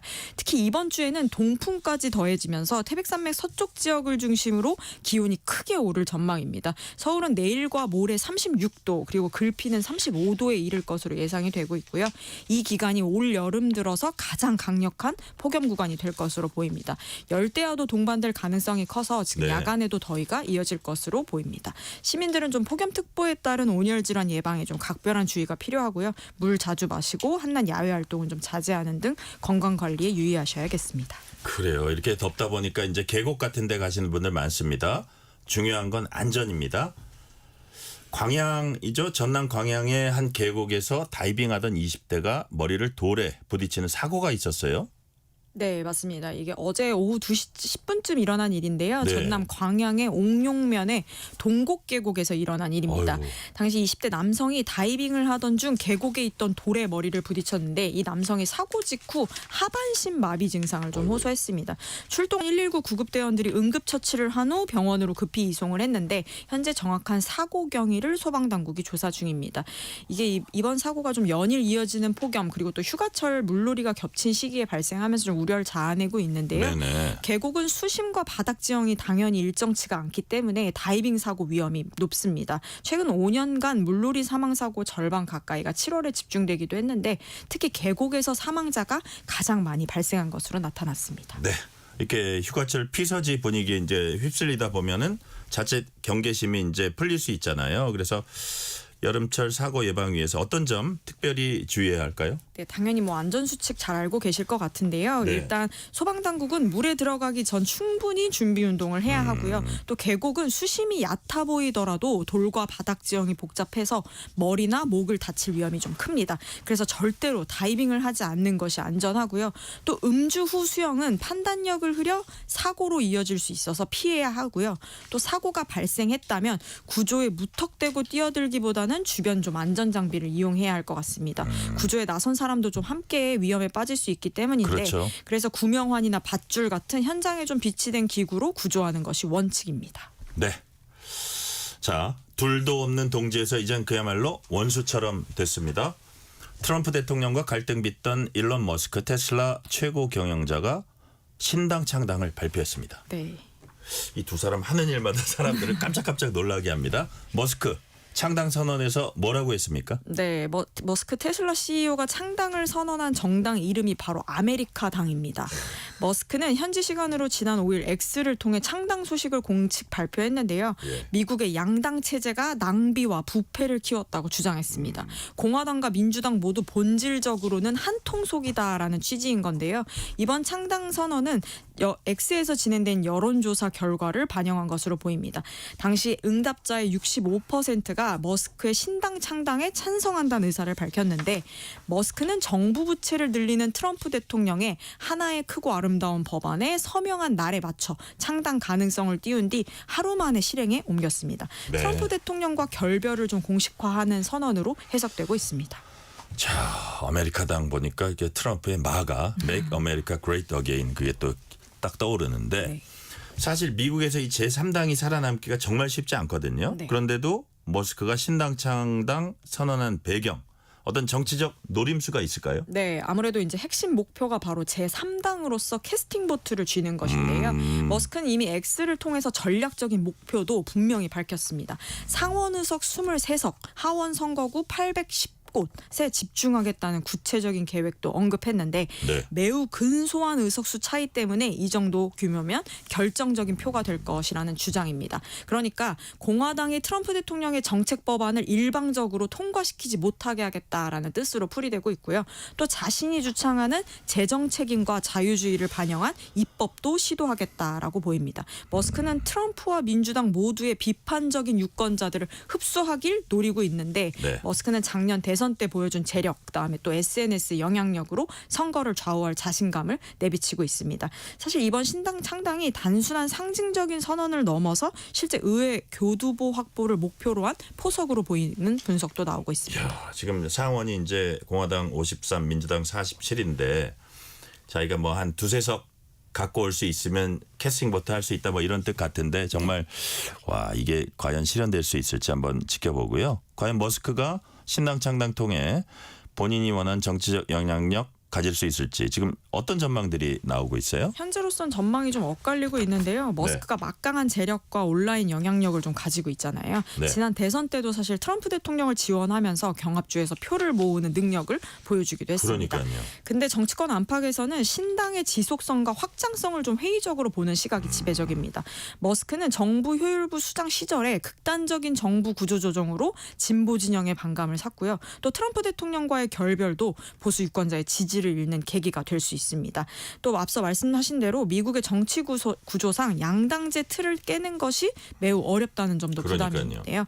머스크의 신당이 이제 찻잔 속에 뭐 태풍에 그칠 것이다라는 이야기도 있어서 캐스팅 보트를 쥔 새로운 정치 세력이 될지는 좀 앞으로 몇 달 중요할 것으로 보입니다. 네. 트럼프 대통령 어떤 반응 보였어요? 당연히 이제 신당 창당 발표를 강하게 비판했습니다. 강하게 비판했군요. 트럼프 대통령은 뉴저지주에서 백악관으로 돌아오기 전 공항에서 기자들과 만나 이렇게 말을 했는데요. 네. 제3의 정당을 창당하는 것은 터무니없는 일이다. 또 혼란을 가중시킬 뿐이다라며 부정적인 입장을 재차 강조했습니다. 트럼프 대통령은 머스크가 개인적인 흥미로 이런 결정을 했다라고 언급하기도 했고요. 또 그간 두 사람이 좀 긴밀한 협력 관계를 유지해 왔어서 네네. 주목이 되고 있는데 머스크는 트럼프의 선거 자금을 지원하며 최측근으로도 부상하기도 했잖아요. 근데 결정적인 갈등의 계기가 앞서 말씀드린 대로 뭐 하나의 감세 법안인 하나의 크고 아름다운 법안 때문이다라면서 지목이 되고 있는 상황입니다. 네. 일본으로 가봅니다. 일본에선 7월 대지진 괴담이 유포되고 있어서 사회 경제적으로 매우 어수선하다고 합니다. 말 그대로 괴담인지 아니면 어느 정도 신빙성이 있는 건지 이 얘기 어디부터 시작된 겁니까? 네, 이번 괴담이 일본 만화가 타츠키료가 1999년 출간한 책에서 비롯됐습니다.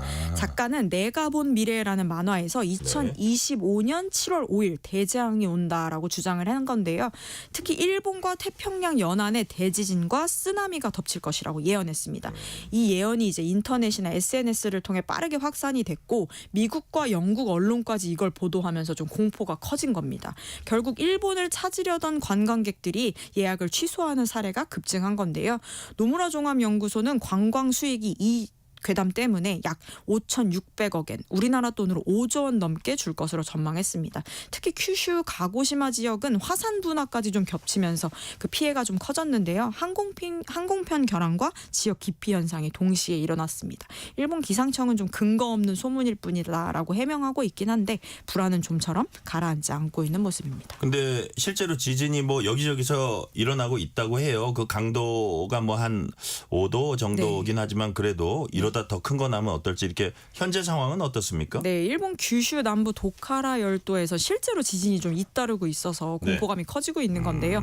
오늘 오전에도 규모 5.4의 지진이 발생하기도 했고 지난달 21일부터 어제 오후 3시까지 진도 1 이상의 진동을 동반한 지진만 1,500회 넘게 관측이 됐습니다.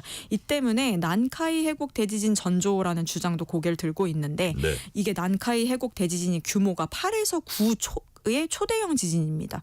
이게 과거에도 여러 차례 지진이 집중된 발생한 이력이 있기도 한데 여전히 일본 기상청은 과학적 근거가 없는 괴담이다라고 선을 긋고 있습니다.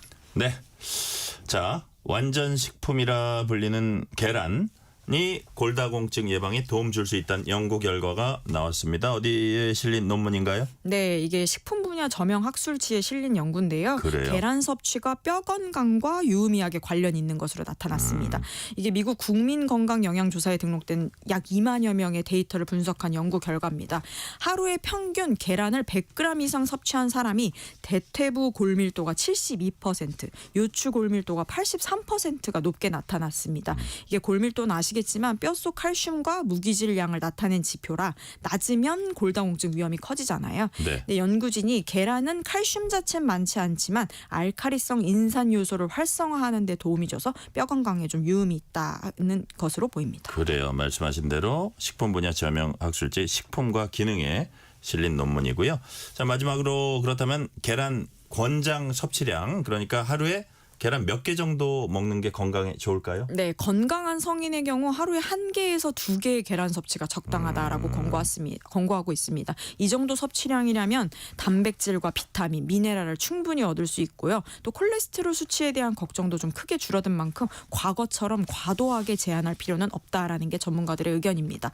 또 계란 노른자에는 아시겠지만 뇌 건강에 도움되는 콜린과 칼슘 흡수를 돕는 비타민 D도 풍부해서 고령자나 폐경 후 여성에게는 뼈 건강을 위해 꾸준히 섭취하는 것이 좋습니다. 네, 그렇군요. 오늘 말씀은 여기까지 듣겠습니다. 뉴스레터 브리핑 지금까지 연합인포맥스 윤슬기 기자였습니다. 윤슬기 기자님 말씀 감사합니다. 고맙습니다.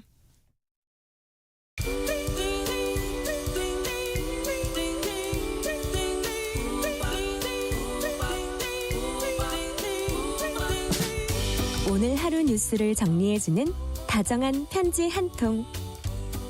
KBS 일라디오 뉴스레터 K.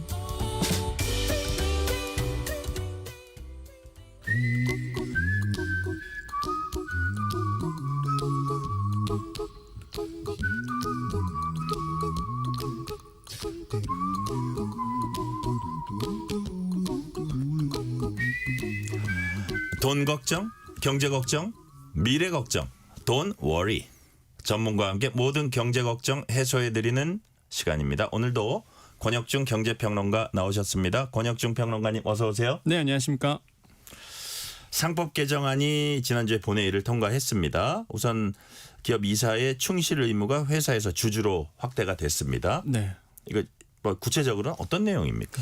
네, 일단 뭐 예를 하나 들겠습니다. 네. 아마 주식 투자를 오래 하신 분들은 2020년대 있었던 LG화학의 그 물적 분할 네. 이슈를 아마 기억하실 거예요. 그럼요. 어떤 예. 거냐면 많은 주주들이 LG화학에 투자를 하고 있었습니다. LG화학이라는 회사에.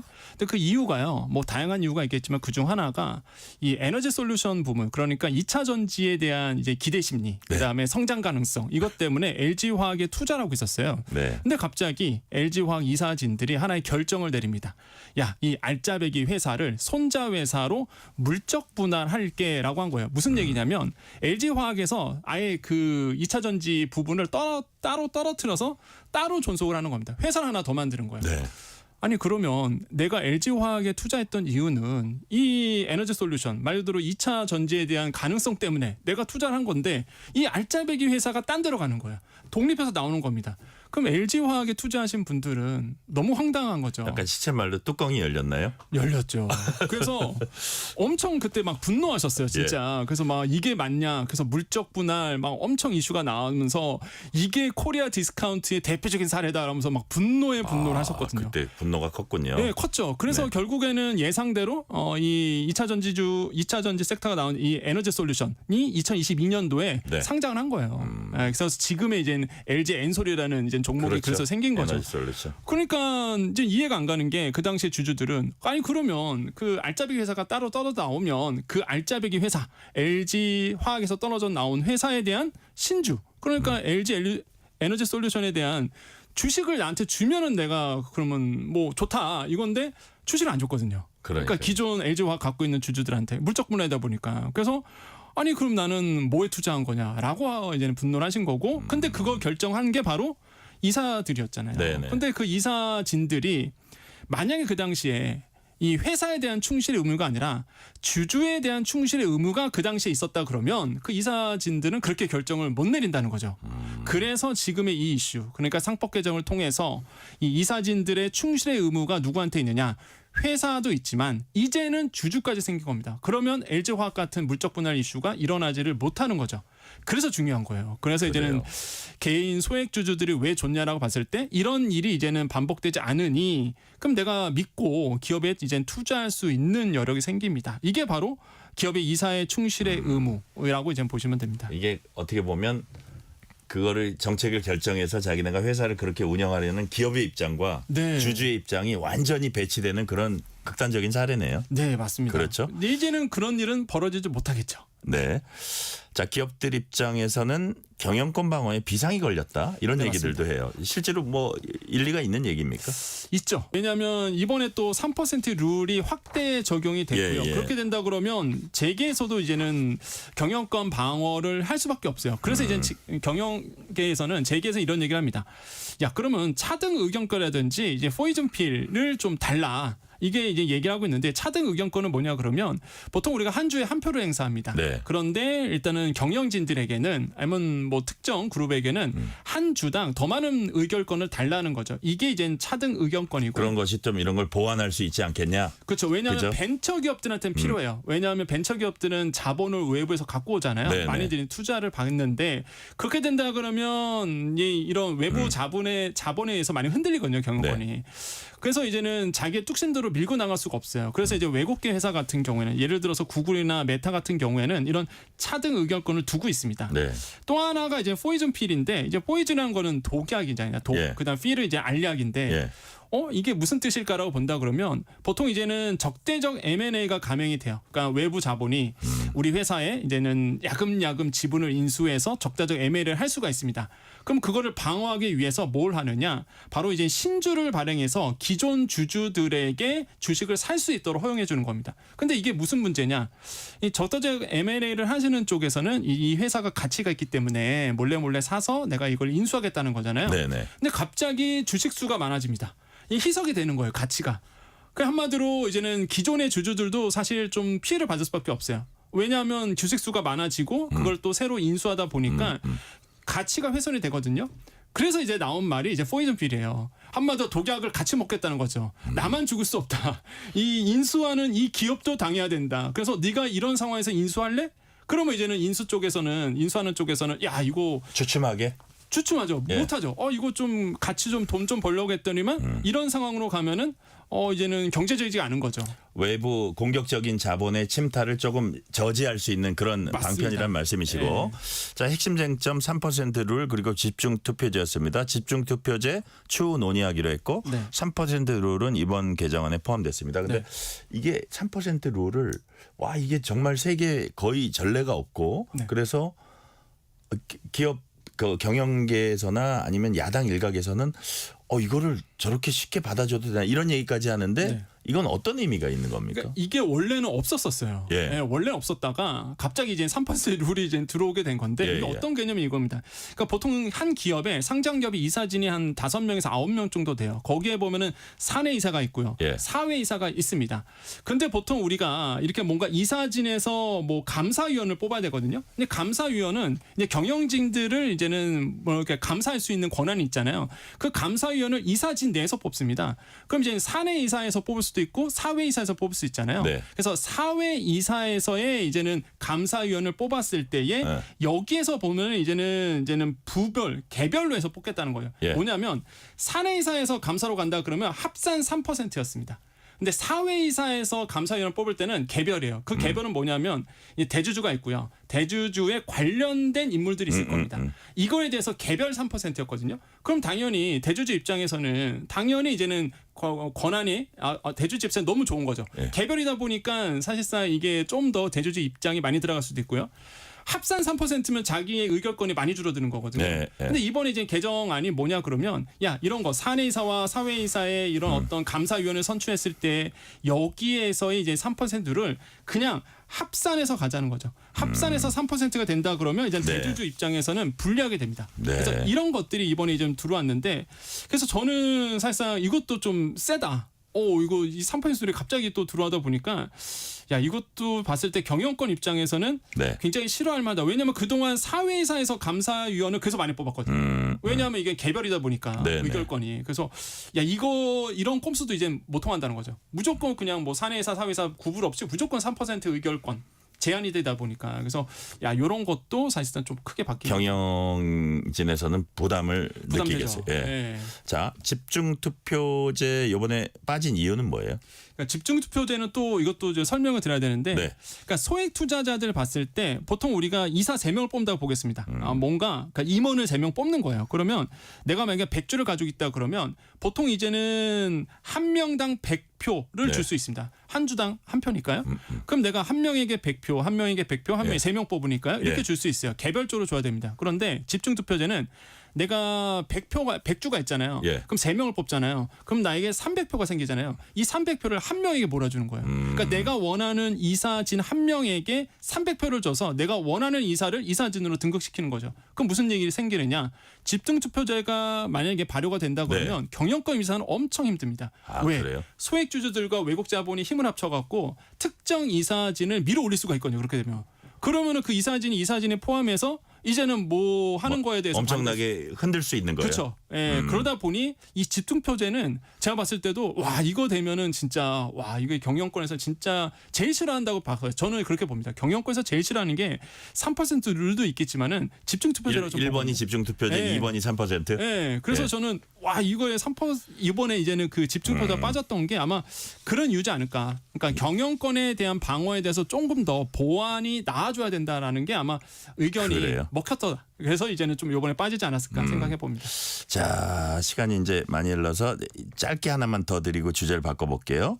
이재명 대통령도 비슷한 얘기했고 부동산에 편중된 투자 수요, 금융시장을 옮기자는 게 이제 정부의 기조라고 할 수 있는데 이번 상법 개정을 시작으로 코리아 디스카운트 해소할 수 있냐 이게 이제 관건이 될 것 같아요. 네. 어떤 과제가 있을까요? 일단 지금은 상법 개정이 됐기 때문에 물론 뭐 원래 계획한 것보다 좀 빠진 부분이 있습니다. 하지만 일단 상법 개정이 됐잖아요. 네. 그래서 제가 봤을 때 코리아 디스카운트는 어느 정도 저는 해소가 이제는 돼갈 거라고 저는 이제 보고 있고요. 결국에는 더더욱더 지배구조 투명성, 외국인들이 봤을 때 이게 항상 불만이거든요. 지배구조의 투명성이라든지 뭐 소액주주 보호 부분들에 대해서 더 많은 이제는 의견들을 담아내야 되지 않을까라고 생각을 해봅니다. 네.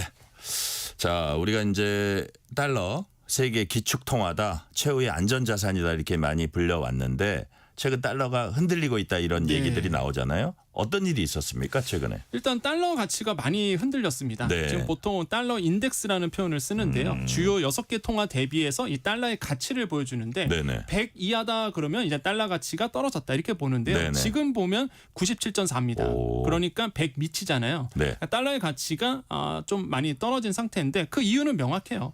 트럼프 대통령의 이제 관세 이슈 때문에 네. 이게 결국에는 달러의 가치를 이제 훼손하고 있다 이렇게 보고 있고 또 하나가 이제 국가 부채입니다. 미국의 부채가 상상을 초월하기 때문에 5경 원이 넘어가니까. 예. 그러니까 이 국가 부채에 대한 해소가 되지 않는다 그러면 외국인들이 불안한 거죠. 야 달러 표시 재산에 대해서 자산에 대해서 조금 약간 밀어내기. 이건 좀 불안해라고 해서 이제는 달러 표시 채권 안 사거든요. 잘. 예, 예. 이런 거에 대해서도 이제 불안을 느끼다 보니까. 달러를 안 사니까 당연히 가치가 떨어지죠. 이런 것들이 맞물리면서 달러의 가치가 지금 떨어지고 있습니다. 그 국가 부채 5경 이 문제는 트럼프도 되게 인식하고 있을 거예요. 네. 그죠? 그럼에도 불구하고 이제 뜻대로 잘 안 되는 측면도 있을 건데 트럼프 대통령이 감세 법안 추진했고 미 의회 상원 통과했습니다. 네. 자, 근데 이제 이런 얘기가 있어요. 감세 법안이 달러 가치 하락과 연관이 있다. 이건 무슨 얘기예요? 그렇죠. 이제 감세 법안이 이제 통과됐다라고 본다 그러면 감세라는 게 뭐예요? 결국에는 국가 입장에서 본다 그러면 세수가 부족해지는 거거든요. 그렇죠. 그럼 재정에 대해서 문제가 생깁니다. 한마디로 이제는 재정이 마이너스가 된다는 얘기고 그렇게 된다 그러면 당연히 국가 경쟁력이 잃어버릴 수밖에 없는 구조로 간다. 그래서 결국에는 달러의 가치가 떨어질 수밖에 없다. 네. 이렇게 이제는 보고 있는 거예요. 시장에서는. 그래서 이런 문제가 결국에는 이제 일론 머스크가 거의 반대했던 이유가 그런 얘기를 하잖아요. 그러니까요. 이러다 나라 망한다. 이런 창단까지 했잖아요. 창단. 네, 그러니까요. 그 정도로 사실 이제는 일각에서는 불안해한다는 거죠. 그래서 네. 결국에는 이게 국가를 가치를 훼손하는 일이다. 그래서 이제 달러의 가치가 이제 더 떨어질 수 있다. 이렇게 얘기가 나오고 있습니다. 자, 그렇다면 우리 권혁중 평론가님이 보시기에 이게 기축통화로서 달러의 지위가 실제로 좀 흔들리는 측면이 있는지 아니면 이건 좀 과장된 측면이 있는지 어떻게 보세요? 그러니까 달러의 가치는 좀 흔들리고 있다는 게 맞고요. 예. 그다음에 저는 미국이 의도적으로 아마 달러에 대한 가치를 좀 낮춰야 되는 부분이 있습니다. 왜 그러냐면 무역 적자가 너무 심하다 보니까 네. 미국 입장에서는 사실상 수출 경쟁력을 일으키기 위해서는 자국 네. 통화가 약세해야 되거든요. 그래서 의도적으로 사실상 이제 달러의 가치를 좀 낮추는 구조로 저는 가지 않을까라고 보고 있고요. 네. 물론 뭐 시장에선 그랬죠. 트럼프 대통령이 당선됐을 때 미국의 경제가 좋아지니까 달러 가치는 높아질 거다 보고 있지만 트럼프 대통령이 공약할 때부터 계속적으로 후보 시절에 얘기했던 것처럼 수출 경쟁력을 위해서 약달러 기조로 갈 것이다. 이렇게 보고 있습니다. 그래서 아마 달러의 가치는 계속적으로 자국 기업 수출을 위해서라도 낮추는 방향으로 계속적으로 저는 이루어지지 않을까 이렇게 보고 있습니다. 그러면 달러 가치 낮춰진 상태가 좀 지속이 되면 우리 경제에는 어떤 영향이 있을까요? 일단 만약에 달러 가치가 내려가잖아요. 네. 그럼 환율이 내려갑니다. 환율이 내려간다 그러면 수입 물가가 내려간다는 얘기고 네. 수입 물가가 내려가니까 당연히 우리나라에 대한 물가가 좀 낮춰지는 부분이 있겠고요. 물가가 낮아지네요. 그럼 한국은행도 기준금리 인하에 대해서 이제 고려를 해볼 수 있겠죠. 예. 한 번 더 할 수 있겠구나. 이렇게 해서 이제 흘러갈 수 있다라는 것과 근데 반대로 보면은요. 우리나라의 수출 경쟁력이 이제 문제가 생기는 거죠. 그동안 이제 고환율 상태다 보니까 자동차, 그다음 반도체 업계에서 좋았단 말이에요, 분위기가. 예. 근데 이제는 달러의 가치가 낮아진다 그러면 환율 자체가 이제 낮아지게 되고 그럼 우리나라의 수출 경쟁력에서 좀 문제가 생길 수 있습니다. 그래서 네. 이렇게 양측이 다 맞물리고 있다. 그래서 어느 것이 우리한테 더 좋은지는 아마 국가에서 정부에서 컨트롤하지 않을까 이렇게 보고 있습니다. 그러니까 우리 지금 트럼프가 관세 압박하는 게 우리 수출하고도 관련이 있으니까 네. 이것도 이제 비슷한 견제에서 우리 경제에 영향을 미치는 거네요. 그럼요. 예, 지금 이제 트럼프 대통령이 이번 상호 관세가 맞물려 있습니다. 네네. 이 상호 관세 아마 서한을 이제 곧 보낼 텐데 우리나라 시간으로 8일 오전 1시입니다. 곧 있으면 이제는 새벽 1시잖아요. 그래서 네. 이때 이제는 서한을 전달합니다. 몇 % 관세할 거야. 요거에 따라서 내일 시장은 완전히 뭐 오를 수도 있고요. 떨어질 수도 있고 해서 이 서한이 어떤 관세율이 책정될지 이게 이제 초미의 관심사를 받고 있습니다. 서한에 적힌 관세율. 초미의 관심사입니다. 오늘 말씀 여기까지 듣겠습니다. 지금까지 권혁중 경제평론가였습니다. 말씀 감사합니다. 네, 감사합니다. 오늘 뉴스레터 K는 여기까지입니다. 커피 쿠폰 당첨자 명단은 뉴스레터 K 홈페이지 확인해 주시고요. 끝곡으로는 오아시스의 Don't Look Back in Anger 듣겠습니다. 오늘도 함께해 주신 청취자 여러분 진심으로 감사드립니다. 지금까지 뉴스레터 K 전종철입니다.